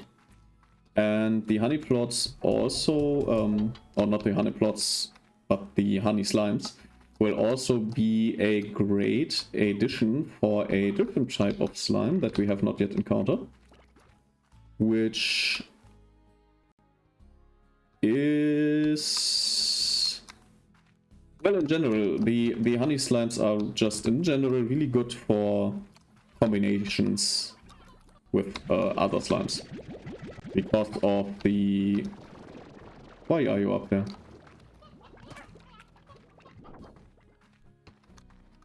But yeah, they are easy. They are pretty strong, easy to keep, easy to feed. So can only recommend. I think this is a honey plot. It's enough at the moment. It's worth a lot at the moment. I can buy the auto feeder now, which is great. Because you can activate this button to basically determine the feeding speed. And I recommend to just put it on low at first and see if it's enough. You will know if it's enough if you see beats on the floor, basically. You will... So the strategy to go about this is... These will be ripe every few hours, or in-game minutes it's like, I don't know, 15 minutes, 20 minutes. And you will want to collect them, put them in the feeder. So the first thing you want to try to determine is what's the best feeding speed, so you can always have a net gain of the vegetable and put them in. The second thing you want to determine is, once you have figured out the speed at which you have a net supply, basically the closest to zero net supply. And once you have determined that speed, you can just add one slime at a time. And once you don't see any beads on the floor anymore, you know you have reached the best point of slimes. So basically the critical slime mass. Because if the slimes don't escape after that, because if you put too many slimes in there, they will be able to destroy the net, and then they will escape.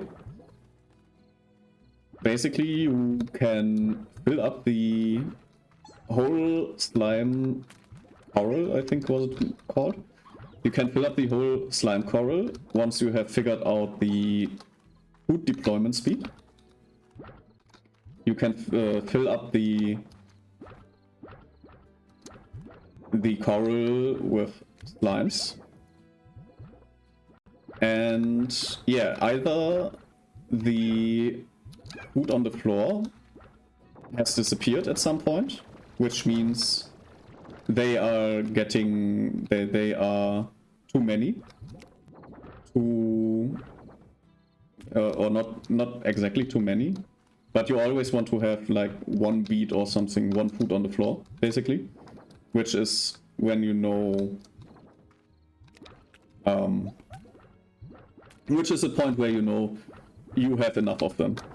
The other point is when they can escape. So once they can escape, you should stop getting more, because it can get dangerous for other slimes on the farm if the slimes escape. But that's a strategy to optimize your sliming experience. let's grab those Q berries and put them in the silo. And skip the night. And overnight we got another mail. From Casey, the big storm. I got your mail. Of course I remember that day. Wait, did we write any mails? Apparently we wrote some mail. Re the big storm. I got your mail. Of course I remember that day. I feel like that was when you and I really connected. It was raining so hard that the streets were flooding and we took shelter in that cafe. It was like a scene from a movie, only we both looked like wet animals. And the guy running the shop was a real tyrant. The only way we could stay inside was by ordering one coffee after another. I felt like we learned more about each other that day than ever. Maybe it was the coffee because we were both talking really fast. I told you about my dreams, making music and all that. At least that's how I remember. At least that's how I remembered. Walking home when the rain came back to you got closer to me and my heart was racing, but I couldn't blame that on the coffee. Casey. So apparently Casey is either a really good friend or maybe even a lover of ours. Casey is also... I don't think it's a strictly gendered name. I think there are girls named Casey as well as guys named Casey. So yeah, you basically in this flavor text can decide if this is your best friend or a lover, and you can also decide which if they are a guy, a girl, or I guess non-binary person. So really nice way to get a little bit of inclusion without being directly inclusive. Flavor win in my opinion, because it's up to the reader to interpret it in that way, which I really love if a game does it in that way.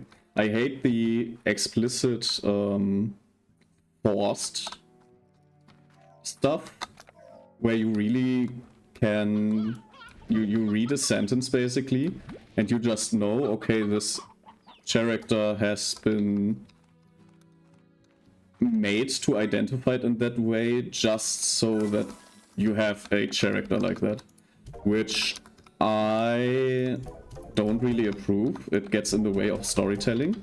However, this way that we just saw is a really nice organic way to add this kind of characters in your game without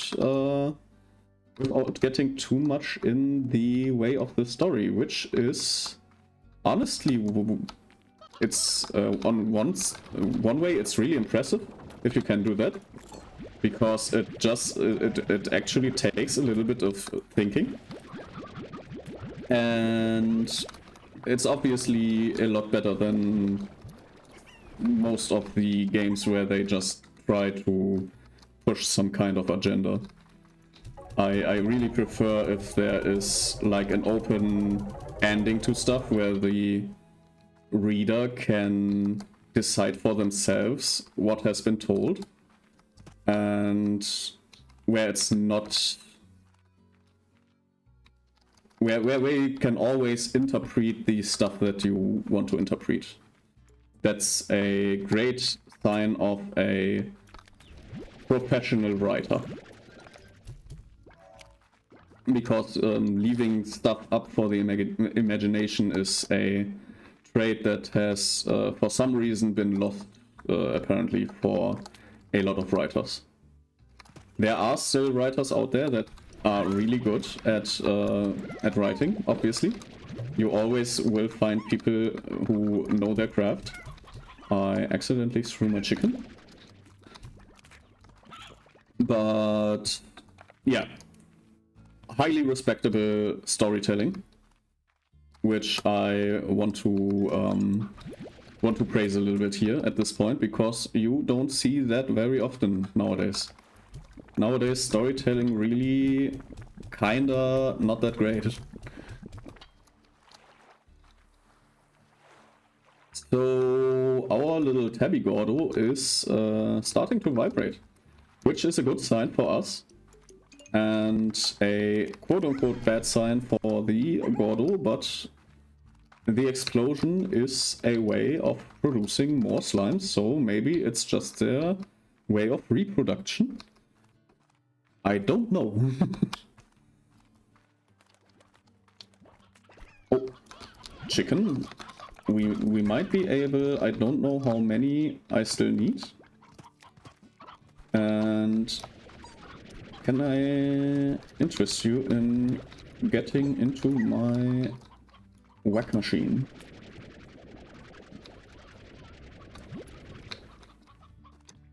I lost the rooster somewhere, but I have 3 additional hens, which I will now be feeding to the cat.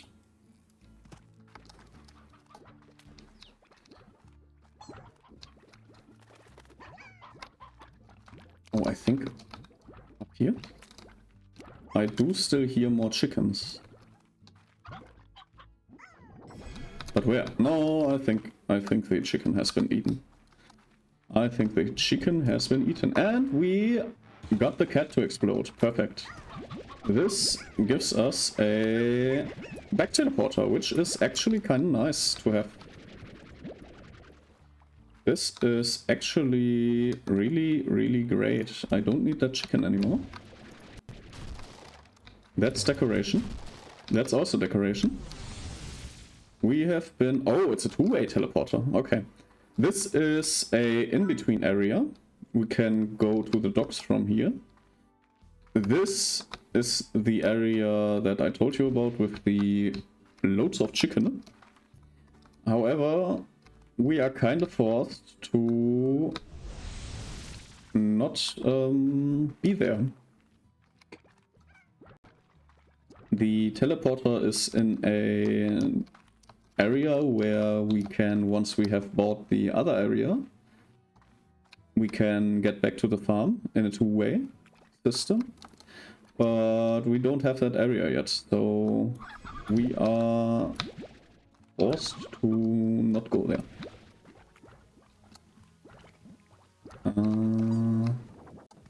I think we didn't go into this cave. This entire cave system was sealed off from a cave-in when I first discovered it. Maybe that's why the fellas up ahead are so grumpy. Haven't had a bite in a long time. In any case, don't let that long-awaited bite come from your own rump. Bring some food to calm them down. Okay, so this is a little advice from our predecessor. These guys want to eat us, so we make a quick exit because we don't want to be eaten, obviously. However, there is a key door and we do not have a key, so that was not really in any way useful other than gathering the information that there's a key door. So we are going back to our little ranch. Or maybe, just maybe, I will get rid of the tabby slime because I really don't need them where I'm going. I will keep the hands. And we will go back to the mossy area. Because I think we can get at least the boom slime that was chilling out there. There's also a little bit more of different types of slimes. And I think if we can already get one slime that I think we can get, I do want to get that type of slime. Because with the honey slimes we can easily feed them without any major problems.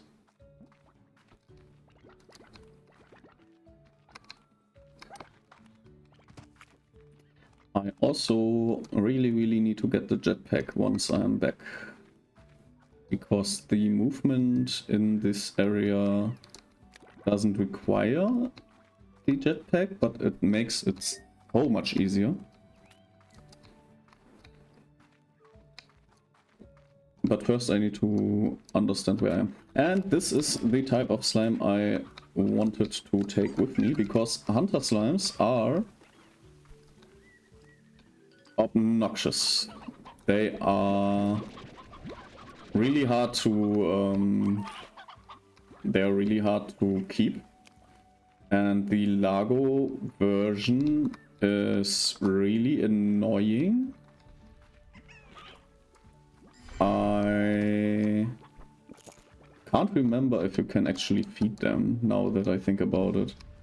But they get angry when they are hungry. They get hangry. It's a slime that gets hangry if they are Largo.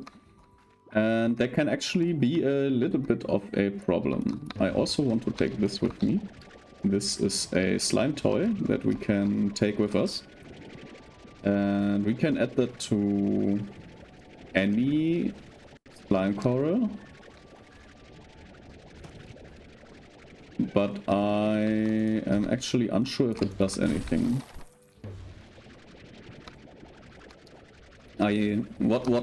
The only thing I can think about that this actually can do for the slimes is calm them down a little bit, because they do have some kind of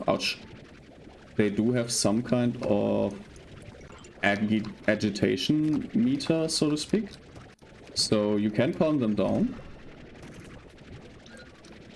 but I'm not 100% sure if this item does that.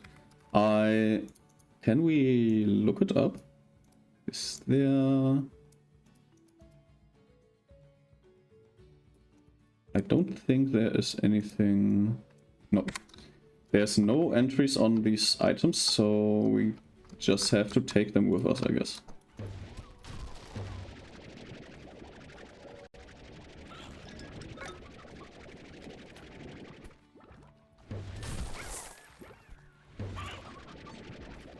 So yeah, we can take this item home with us. Or not. I did not know that you cannot teleport with them. That is unfortunate.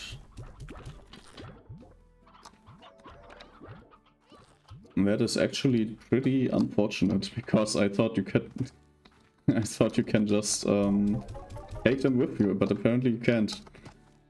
I guess you have to take them another way if you want to have them. That's really unfortunate, goddammit. Here I thought being smart, just taking them with me, and then I just loot them.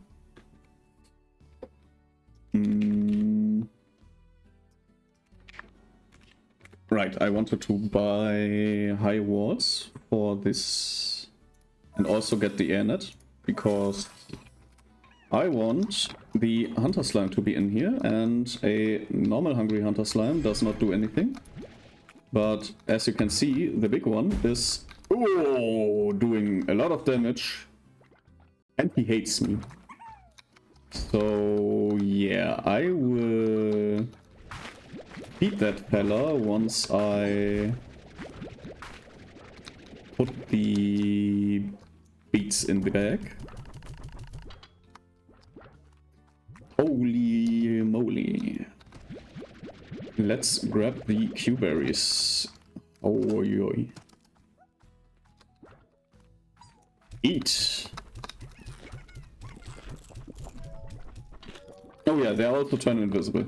But once they are fed, they turn back to being cool little bros. I really want the plot collector in this one.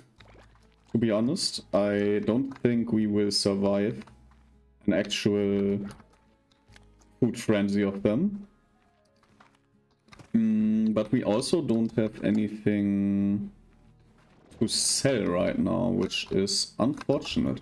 Oh no, we have a little bit of tabby and rock plot. I I really don't think I should go in there right now. So we are trying to make do with what we can get. And I think this is enough to get the plot out of that coral. God damn. He exploded right into my face. But it didn't do any damage, fortunately. I added the auto feeder instead of the Warlord Collector. I'm an idiot. I'm a goddamn idiot. Anyways, I will blame it on being hungry, because I actually getting kind of hungry. This is my excuse, and you will have to accept it. Oh, god damn it. Is there any more maybe? Can we get any more? Can I survive? Nope. Can I survive this? I can survive this, okay. Maybe the honey plot will be enough to get the collector. I am such an idiot. It's not enough. I have to risk it again. Risk it for the biscuit. Ow.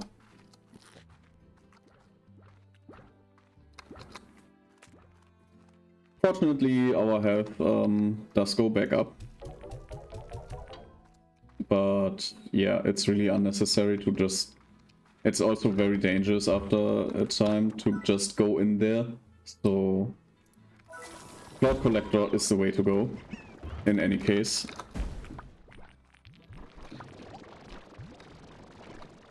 Yeah. Ah! Even over here they are just maliciously exploding into my face. It's not good. It's not good at all. It's actually very bad.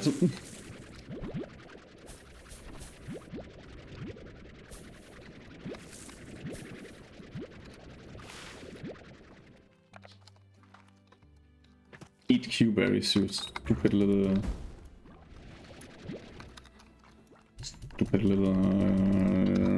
whatever you are.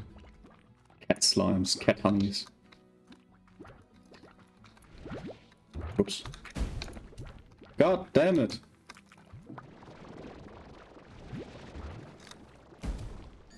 Eat! No, I don't know. Go to bed or something. Jesus Christ. Okay, but we did get a lot of money from that. I will get the tank boosters now, because having more tank capacity is a really good thing. I also want the jetpack.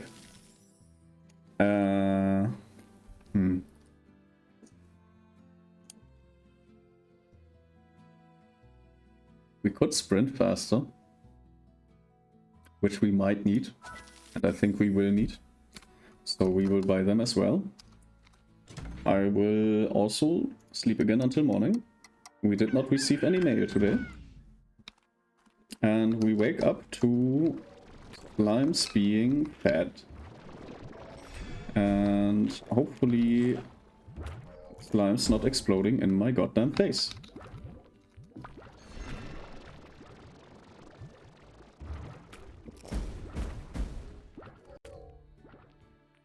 They seem to be having fun.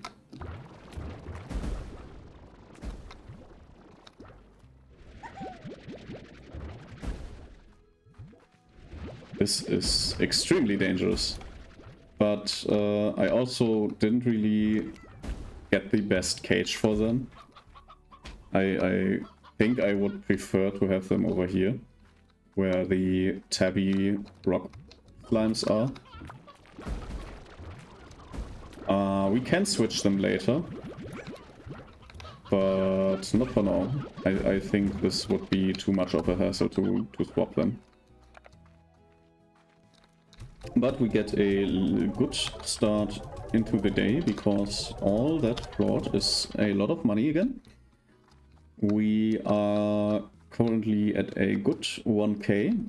And there are some stony hands again that I will pick up and put in the silo. The silo has the added side effect that these will never expire. They won't get old, and fruit will not expire. So the silo is actually really important in combination with the chicken coop. Because, yeah, having fresh chicken at any moment is extremely important for lots of cases.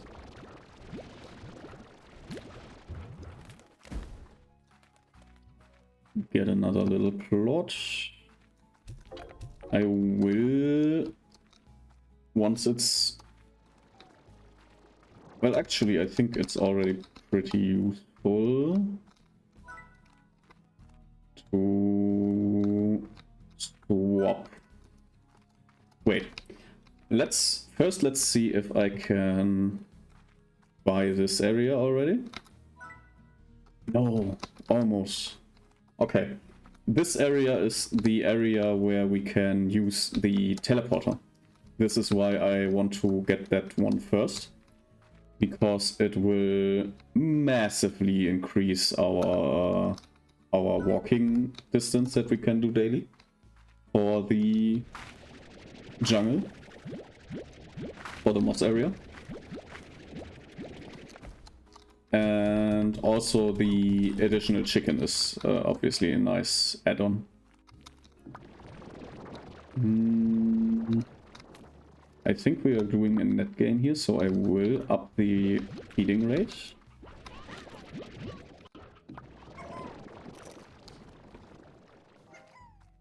And we will see if we, for some reason, find that the plot... No, not the plot, the food will be getting lower with time. We will have to get back to the slow mode again. But right now, this is at the medium feeding speed. And these guys obviously are not specifically hungry. So I will also add 1 or 2 more tabbies in there so they can grab the plot and become Lagos too.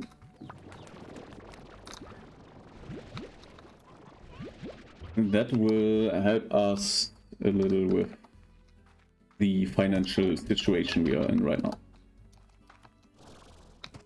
Oh yeah, the jetpack. We can now hover if we have energy. I forgot that we need the energy. Obviously we need the energy, but I forgot. And we will be able to hover and slightly ascend with the jetpack, which is obviously very nice for certain traversals. For example, in the jungle, you will have many spots where this jetpack will be an absolute necessity to get around. But you will see eventually. There's also the added bonus of being able to kind of get out of the map, which the developers have thought of. Areas where you shouldn't be able to enter by glitching out of the map have certain shields that activate if you try to do that. So yeah, unfortunately there's not really any useful cheating you can do, but it is a lot easier to get around with the jetpack. And you can, for example, you can get up there on these mountains, but you will not be able to enter the grotto that is down there. So trying to enter areas like this, for example, you cannot get over there, even if you get up there, because there is a shield that will prevent you from going over there. We also can try to get up here. Oh. Yeah, we can get up here. Sometimes you even will be rewarded for stuff like that, but... How is the... Right, let's do it like this. And this is the area, and as you can see, it is completely blocked off by a shield, so unfortunately we cannot cheat our way inside this area. We can, however, see how this area is supposed to look like. I also don't think we can interact with anything. Yeah. It does give us the ability, though, to get to this teleporter, which you could argue is a kind of cheated way to access the teleporter earlier. I personally don't think so, but if you think that's cheating, then sure. I will do it anyways. You can give your feedback if you look into my About section. There's an email address. If you put the subject as feedback and then explain to me why you think that I shouldn't do that, then I will at least read the mail. Depending on your arguments, I might decide that you are right and will not do it again. But it does require our dialogue, so get down there, send me that feedback, and I will consider if I want to incorporate that feedback.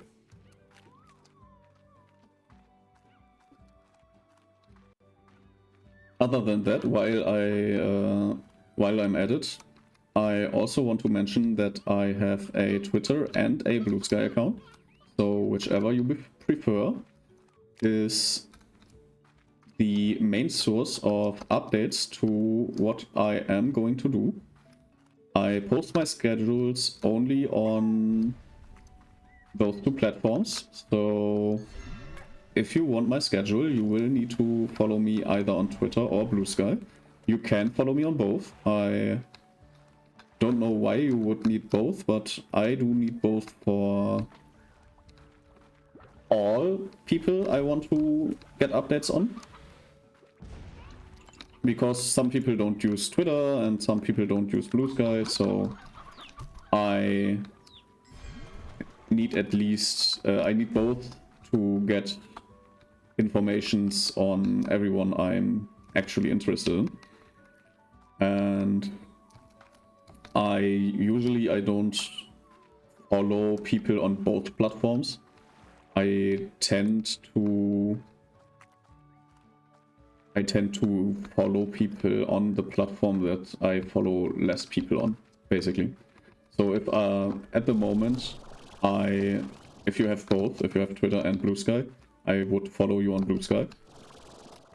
But on other days where I have more follows on Blue Sky, which currently I think is less probable, but if I ever come to that situation where I follow more people on Blue Sky than on Twitter, I will prefer the Twitter follow just for having less overfeed, so to speak. I'm already struggling to keep up with everything that is happening on Twitter, because there are like multiple... Sometimes there are hundreds of messages, which I will not read all. Like there's no possibility for me to read them all properly. So I will at some point just skim over them, and probably will miss some of them. So I do prefer currently to follow people on Blue Sky to declutter my Twitter. That's how I go about this business. Have you ever been in love, Beatrix? Makes you feel all achy inside, like a day after your soul's been to the gym. That's the best way I can describe it. Anyway. It also realigns your thinking to something you swear is downright alien. All those things you thought really mattered suddenly don't. Changes you entirely. Can't recommend it enough. H. Yeah, so apparently, I forgot his name already. Apparently Hector, I don't know. Apparently Hector fell in love at some point in his life, at least. And really did a really good description of heartache. If now I don't know. Actually, some people will say it's kind of sad. Some people will say it's just a thing that happens. I say it builds character, but I have not been in any good relationship, so I would argue that that I do not know the feeling of actual love. I do know how it feels to have a crush, but I could not tell you if the feeling of actual real love is the same as the having crush part. So yeah, I can neither confirm nor deny that what he said is true. I don't have Twitter and Blue Sky. Well, I do know that some people don't use social media at all, which makes my sharing my schedule obviously a lot harder. But if you have a preferred platform, you can also use the email provided below, or you can tell me right now which platforms you prefer, and I will see what I can do to get an account on those platforms, and you can then follow me there if you want. I do... Okay, right now there is an enemy. We have not encountered any enemies yet. These are so-called tar slimes. They will consume other slimes and make more tar slimes. And they will not stop reproducing unless you throw them in water or spray them with water. Or they will just go away with time. You can also just throw them somewhere where you are not, and you can also just run. So that is basically what your strategies are with the tar slimes. I checked Twitch. Okay, yeah, I guess that works too. I do have my base schedule on Twitch. However, for example, I will not be able to stream next Saturday. In fact, I will not be able to stream Saturday or Friday.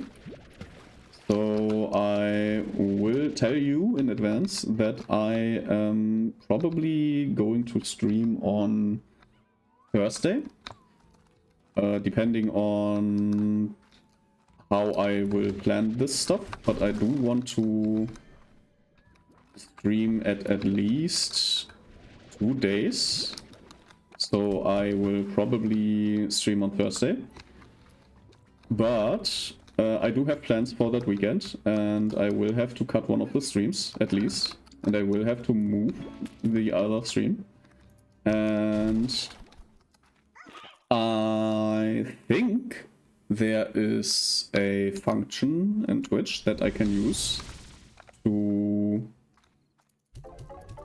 make that schedule, like put that in a schedule for 1 day or something.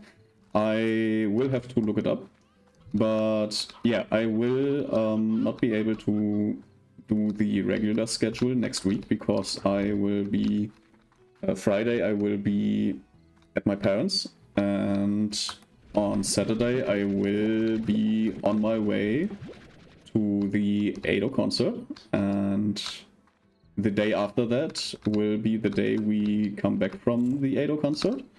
So yeah, I will not be at home on the weekend. So I will have to reschedule a little bit, and I will look how I can properly show that on Twitch. But yeah, I also will always post a proper schedule on the social media sites. So if there are any preferences with any social medias where one would want to follow me, I will definitely check out if I can and want to join that social media, because obviously not every social media is equal.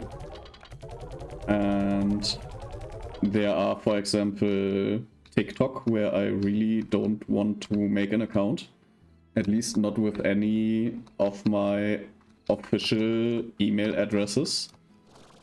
So yeah, I do have my preferences, but if you have some kind of social media that you would love to follow me on, then you can always suggest it either in chat or in the email in the about section. You can also just do anything else with my email. Not anything else. It's not that you can do illegal stuff with my email. Obviously, that's not what I meant. But you can send emails for any other feedback. I don't usually use any social media, just YouTube, Discord, and Twitch. Yeah, that's also a thing. I do have a Discord, but I'm not planning on using it after the whole stupid decisions that Discord made. I will not work on the Discord until I am absolutely sure that Discord knows what they are doing and will not do the stupid stuff they are about to do. So yeah, I'm holding out on that with the Discord. I do hope that TeamSpeak, I think it's TeamSpeak 6 now. I do hope that TeamSpeak 6 will come out with their whole Discord features, because TeamSpeak in a lot of ways is just better. So I'm waiting on news on both of these fronts to do a Discord.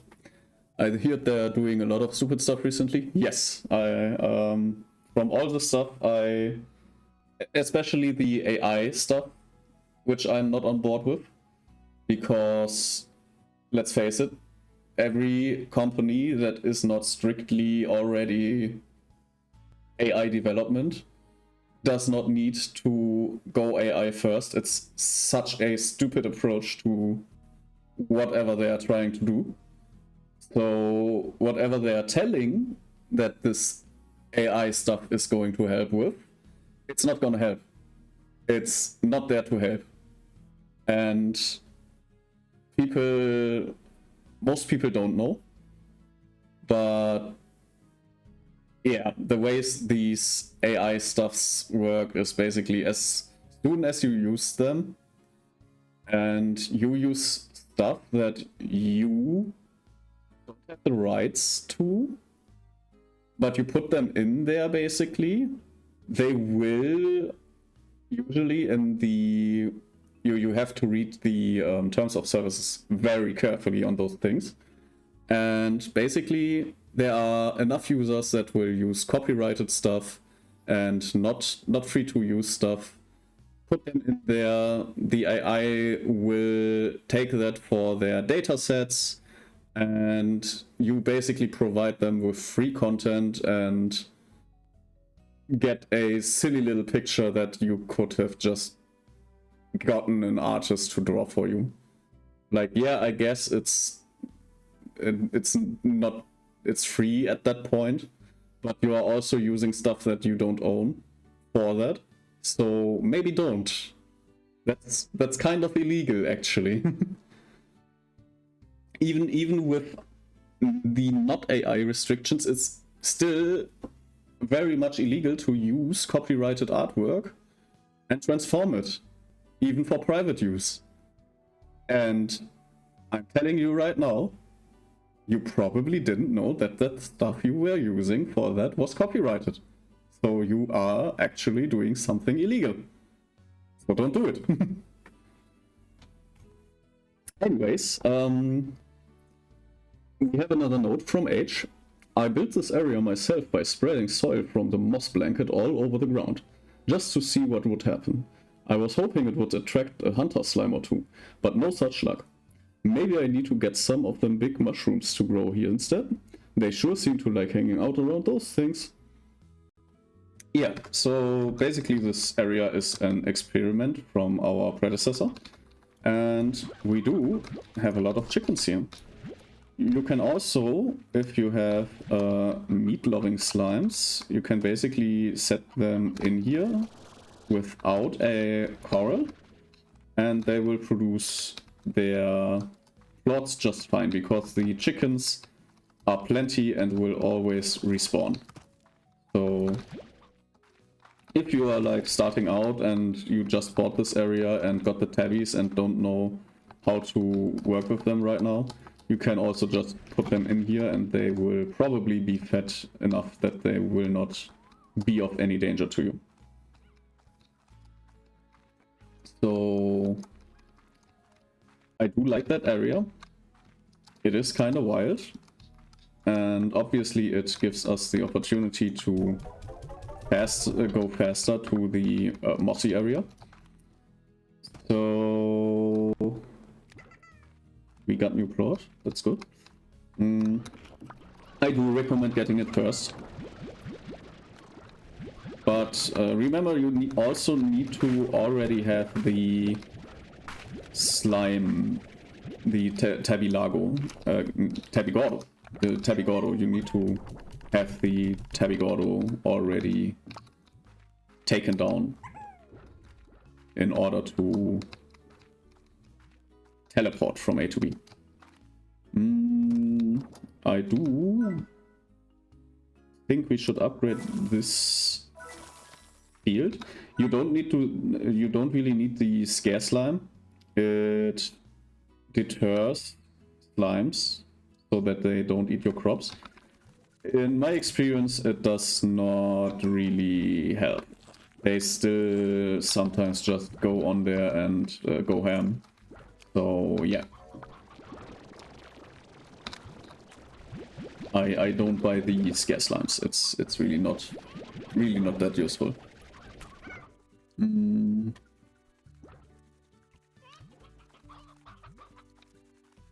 Alright, let's go sell those. And do we have some Q-berries left? We do not have any Q-berries left, and this tree is not really producing any Q-berries. There's also the chicken coop, which I will now transform into a chicken cube. Because I do want to remove... We can demolish the plot, which also costs money. So basically we put some money in there, and we also need some money to get rid of it. But I do want to have the garden here that will plant, that we will use to plant mint mangoes.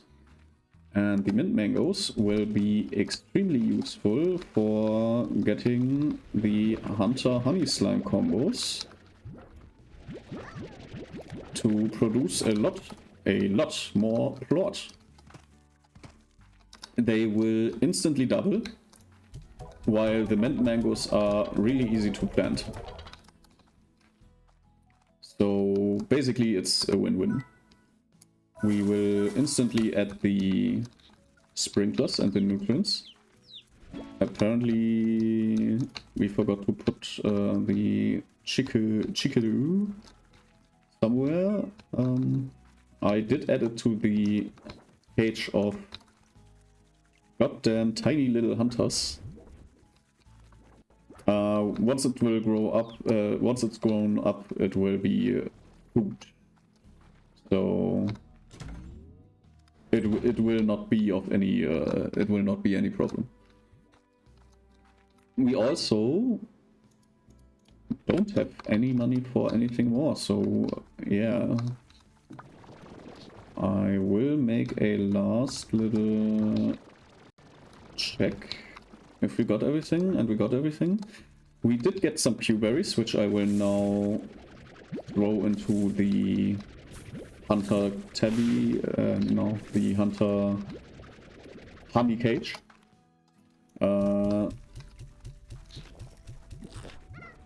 Then we should get another row of plot, easy peasy.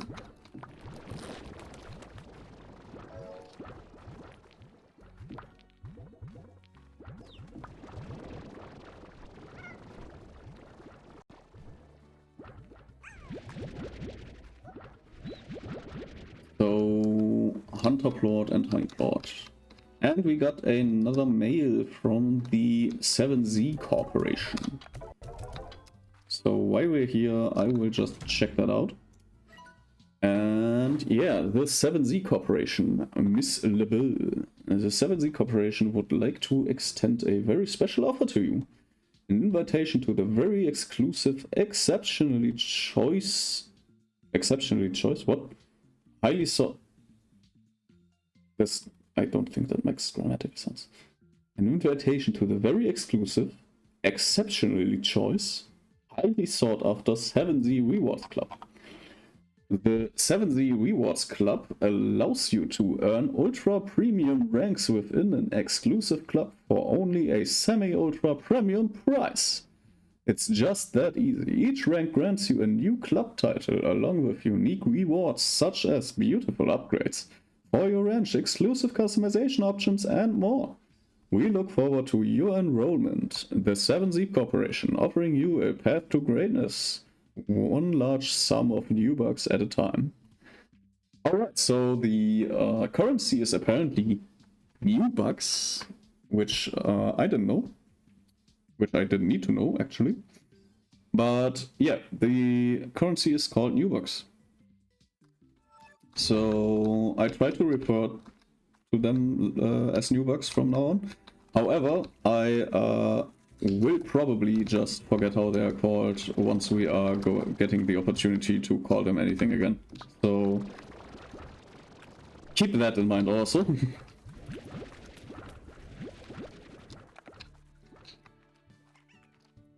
Now,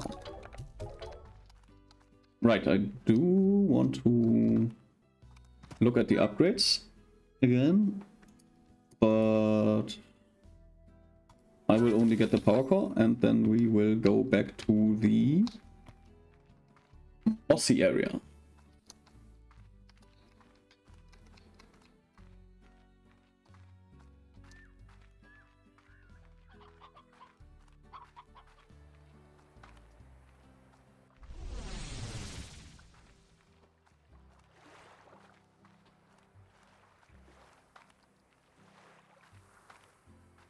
I thought there was a crate there, but no, the crate is here, right. Still nothing really cool. Only the decoratives, which I do not really care about. They can be on the topic of them just being everywhere, basically. They do not despawn. I think at some point you might even lag out your game if you have too many. So keep that in mind also. And I don't have anything to feed that goddamn gold slime with, goddammit. I really have the worst luck right now. It's not even funny.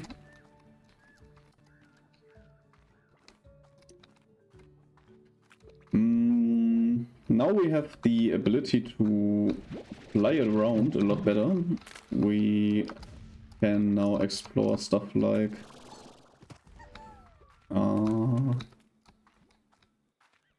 like other areas. For example, this one, which does not offer a lot, apparently. And in hindsight, I should have picked up more stuff on the way here, because we are now able to get up here, I guess, where we can read another note. The first time I went exploring the moss blanket, I got stuck here, so I constructed a way out. It's just up yonder. Okay, so if you had the jetpack at this point and got up here, you would have known that the exit is just somewhere up there, around. I don't think this is what he meant, though. Oh no, it is, okay. But I really don't know how you would get up here without the jetpack. I genuinely don't think... Yeah, it's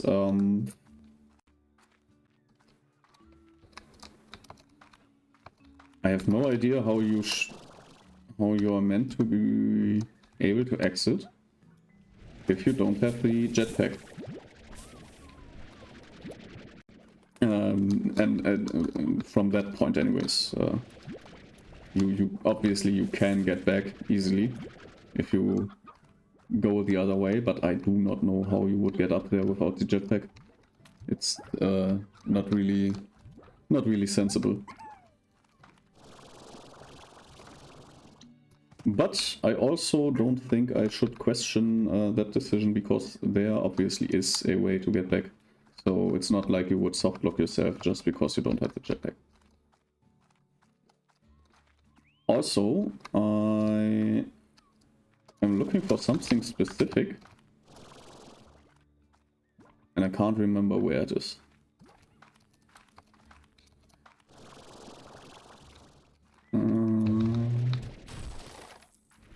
Give me that.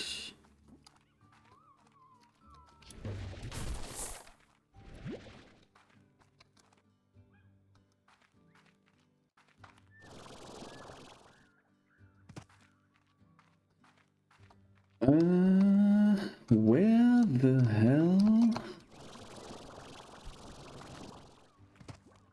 Nope. Oh, over there is a honey slime. A honey Gordo.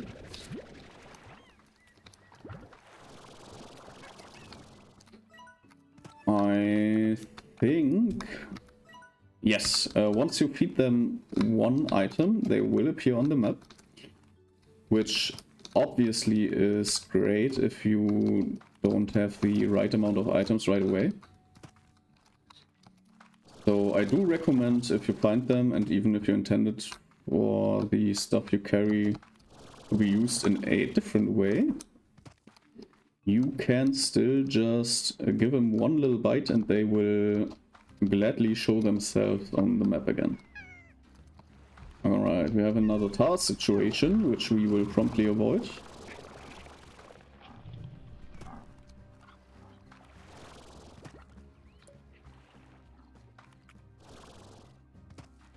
I'm still kind of confused as to where that thing is I wanted to see. It is also getting late, so I will be going back to the base. I definitely do not enjoy being part of a night rave at this point.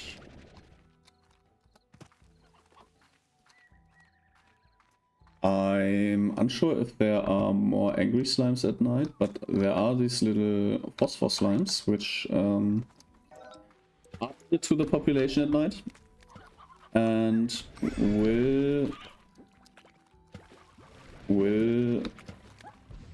basically they will make sure that the tar slimes are created.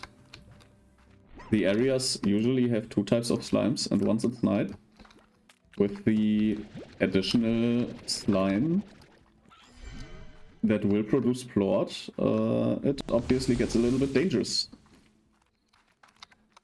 So yeah, we try to avoid that by getting back to our farm once that is once we can.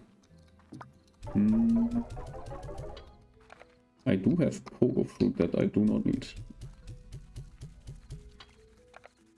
Actually, that was a bad idea. Anyways, shouldn't have taken the pogo fruit with me at all. Actually, it was not the greatest idea to have them with me. They would have been useful for the thing I wanted to do, but it was not really smart of me to put them in here. Maybe I can get them out here. Yeah, at least some of them I can get out. Nope. Nope. Okay, it's gone. I will throw them into the water. I do not have any use for them right now.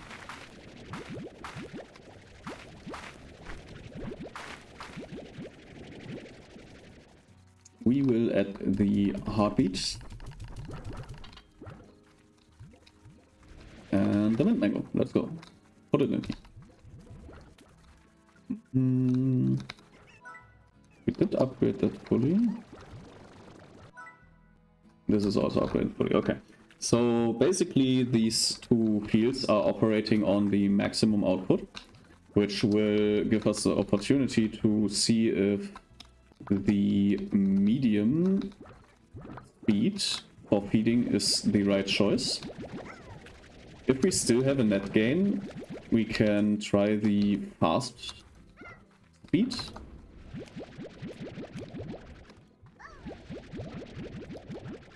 But basically we have prepared everything to max out these 2 corals. So we can now try to find the balance, or yeah, we can try to find out if just putting it on fastest speed will still give us the opportunity to keep the feeder in stock. So yeah, we will sleep until morning and see if there is any improvement on the situation. We did get another batch of fruit and vegetables, which is always nice, so we can add them here, and at the moment it looks like we are still on a plus, which is great. There also seems to be enough food that every slime is well fed. So okay, this coral has, oh no, okay, there's, wait, why do I have the plort collector if I don't use it? And there is still some food on the floor. So this is at the moment almost the best amount of slimes in one coral. I will be adding one more in our mission to see if this is the right amount, obviously. And there also is still one higher setting that we can use to feed them. So in order to find the optimal slime amount, we will have to wait a little. But we will add a single more slime in there. Let's get those 2.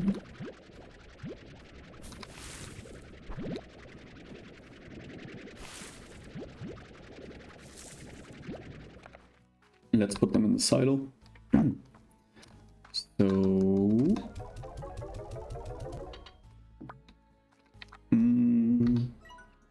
what do I want to do? I still haven't found the other thing I wanted to.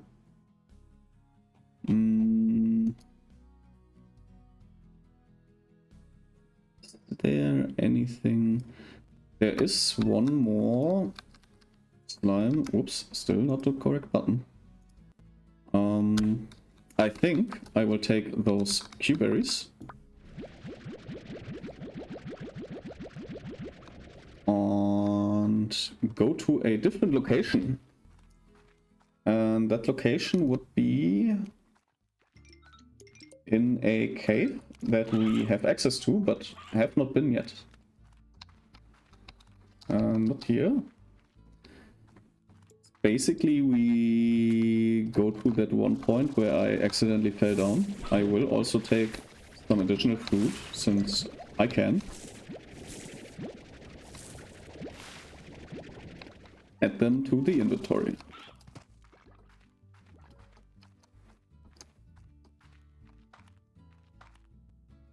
And this is the cave. We have a little phosphor Gordo here, which we will feed Q-berries in the hopes that they are enough.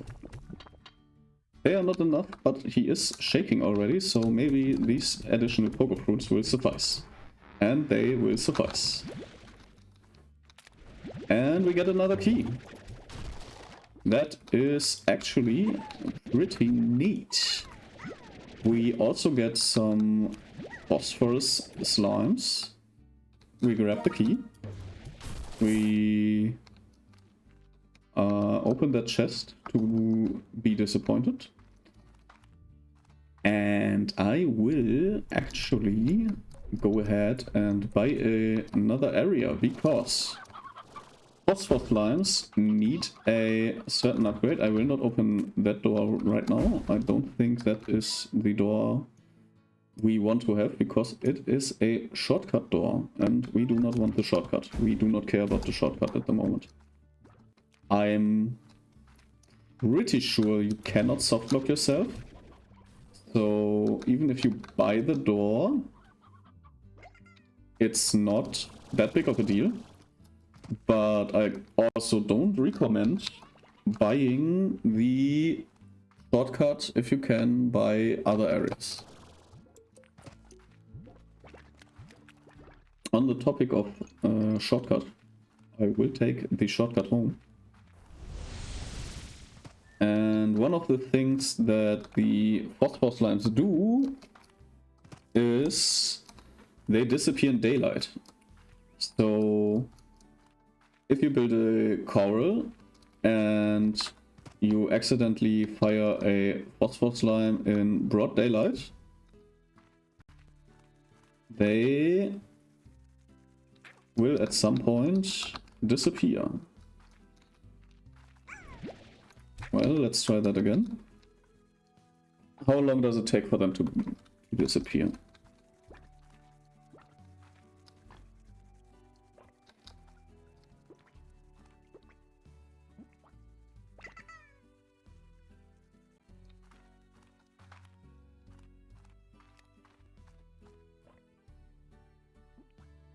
I do know that they will disappear. Because every day you run around, yes, there. So if you don't have a night net or night mode on the coral, they will disappear. However, this little grotto does not need that. In fact, while there is nothing in this area right now, let me see. Okay. While there are no other slimes in the area, I will just throw them here. And oh, I don't have enough money. We'll get the Q-berry tree and put them here, and they will just sit there and feed themselves, which is very nice. I will demolish this plot, throw away the pogo fruit, and be disappointed in myself because I did not check if I have any Q-berries left. Please. Please have some Q-berries here, I beg you. I am a certified idiot. I do want to remind people that I have that I'm responsible for customers with thousands of employees which rely on me doing my job correctly, or they cannot work. Yeah. Just a little reminder. The same guy that just forgot to check if there are still Q-berries left is responsible for the workforce of customers with thousands of people. So just so you know what's going on in the world right now. But I do know where I get those Q-berries back from. Because we left them here on the floor. Just like I planned, obviously. This was all part of the plan. This was not any... this was not genuinely a problem, because I am a funny man and know how to do bits, and please laugh.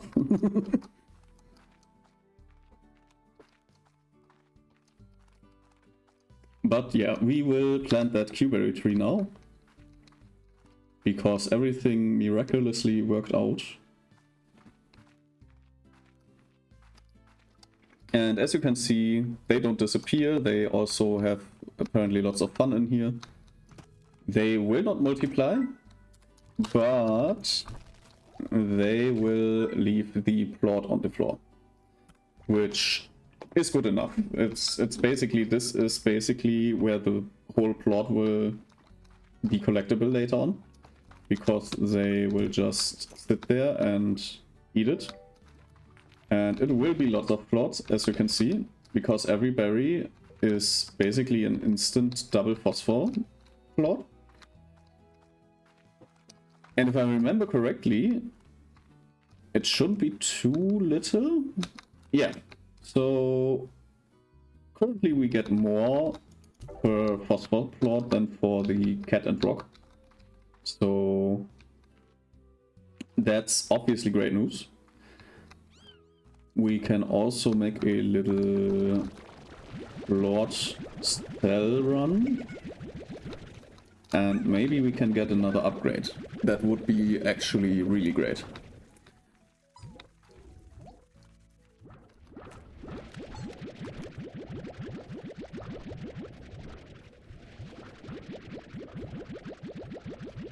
Jesus.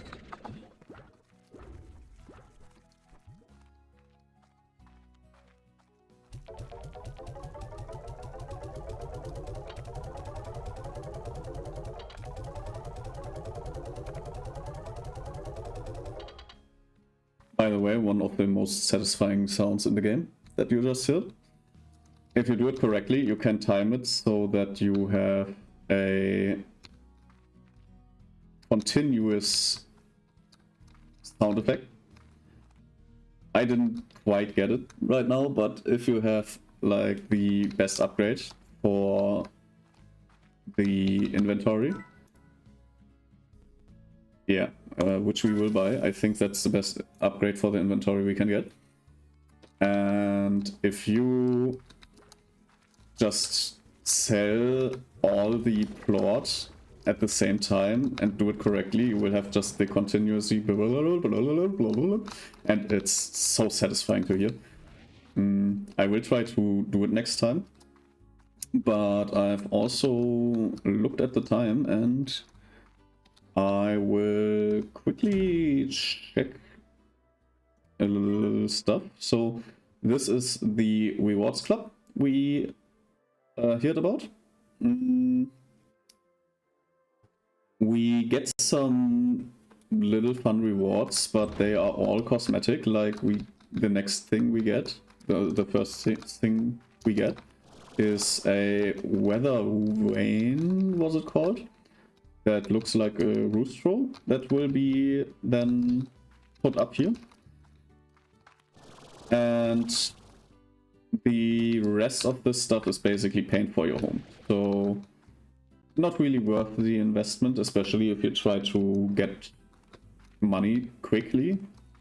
But obviously if you like the customization stuff, then go ahead. You will probably not get the colors that you want at the start, but you can just go ahead and continuously invest into the 7Z club and try to get some colors you might want.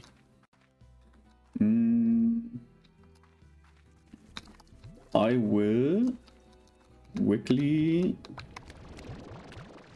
Do I want to sell it right now? I don't want to sell it right now. Because there's really not a lot that we still need to do. I will save and quit. Yeah. Let's quit it.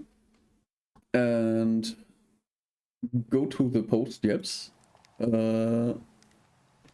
Jaybird raided me. Goddamn. You are the first raider. Hello, thank you. I did give you a shout out earlier, but I will give you another shout out right now. This is Jaybird, a bird VTuber and a really cool guy. He has a speakeasy environment for chill evenings, and last thing he played was a Factorio today. So let me do this properly. Wait, no, that's not what I wanted to do. Shout out.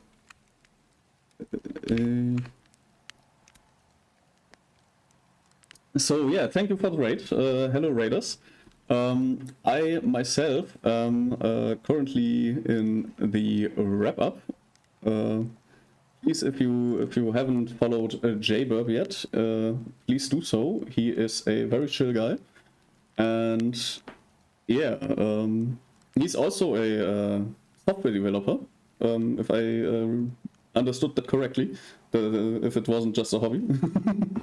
So yeah, if you want more software development stories, you also can get them from Jay. And yeah, thanks again. The first time I got raided now, so you can put that on a what you would call it, a pin wall or something, for being my first raider. Thank you very, very much. We did play Slime Rancher right now. Congrats on the first raid. Thank you for my first raid. As I can see, the biters were a little ankle nibblers. In Factorio, biters are your main enemy, so to speak, and they can get quite annoying, I know from experience. So if you don't take care of your ankles, they will be nibbled. Yeah, I wouldn't call it poor timing. I did actually, I thought I would raid you, so that plan goes out of the window. Let's see who else is currently online. But I also, before I send you all to a different person, I also want to talk a little bit about the game we played. We did play Slime Rancher right now, so if you're not familiar, Slime Rancher is basically a cozy game where you collect slimes and kind of breed them to make money, to get more land, to get more slimes, to explore more of the environment, to get more slimes, to get more money. And yeah, that's basically the loop, the gameplay loop. I do want to keep playing the game for the next few weeks. I also noticed that it has a VR version that actually looks like a proper VR version. So I do VR Saturdays, and this Saturday I will hopefully finish After the Fall. If I don't finish After the Fall, we will still have another VR Saturday with After the Fall.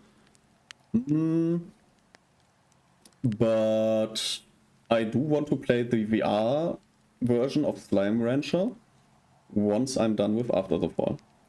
So Friday will move, or more, Slime Rancher Friday will move to the VR Saturday. And once we are done with Slime Rancher, I will have to pick out another game. But this also frees up a slot for Friday. So I will also have to think about a game that will be played on Friday. Usually, or not usually, I have a larger project on Monday. Monday is Ratchet and Clank Day. And that's basically currently the most important day. For me, at least. So if you are interested in Ratchet and Clank, you can watch my VODs to catch up to where I am, where we are. And we will play that on next Monday. I do have a concert where I want to attend to next week, next weekend. So my schedule will be a little bit different. But Monday still stands. I am thinking about moving at least one stream on the Thursday, because Friday and Saturday and Sunday are blocked, basically, for the concert. And yeah, I'm still not 100% sure if I'm going to play VR or... Well, maybe I decide that when I am doing After the Fall. If I get through After the Fall. I will see that on Sunday, I think. I will decide that on Sunday. Which is also when I will be putting out my schedule on either Twitter or Blue Sky. Both platforms I post the same content, so you won't miss anything if you go to another to either of the platforms. And if you have a preferred social media platform which I do not support currently, you can always suggest it either in chat or in my email, which is in my About section. Just put the subject as feedback or suggestion, and I will read your emails if you have any suggestions in that kind of way. Or if you think that something is not as it should be, you can also just send me feedback. For example, if you think that the microphone quality sucks too much, which I could understand, it's not the best quality. I am testing stuff with the audio. Yeah, but if you have anything you want to suggest or any feedback, you can do that either here in chat or in my emails, depending on what you prefer. And other than that, I will be streaming tomorrow at 2 p.m. So if you want to see some VR zombie slaying action, I recommend tuning in tomorrow at 2 p.m. my time. And so far everything is great. That's always nice to hear. That means I'm doing everything right, I think. Thanks for confirming. So yeah, I think we will do a little raid now, and I do have 2 people who I want to target. Let's see.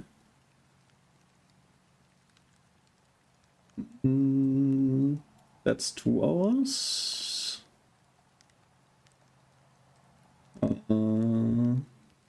Okay, so they are both not streaming for a very long time.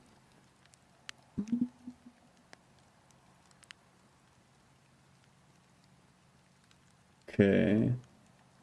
I think we will... Thanks, Tikare, for getting the raid message. I think we will raid Small Chimpanzee, which is a chimpanzee VTuber who does art and is currently playing tactical espionage action Metal Gear Solid 1998. So another retro game, similar to Ratchet & Clank. So we will raid her, and how do I do that again? All right. Yeah. I hope that everyone had a wonderful time today. I wish you all a very nice weekend. Maybe we see each other tomorrow. Your favorite game series? Nice. So it's perfect. But yeah, thank you for watching. Thank you for being here. Thank you to Jay again for the raid. I might not sound like it right now, but I'm actually really, really happy. But I'm not that good with words and emotions. So yeah, yeah. Thanks. Thank you very much. So I will now initiate the raid. And yes, it worked. Okay. Thank you all for being here. Thank you all for being awesome. And I hope to see you tomorrow and wish you a very nice weekend. Bye bye.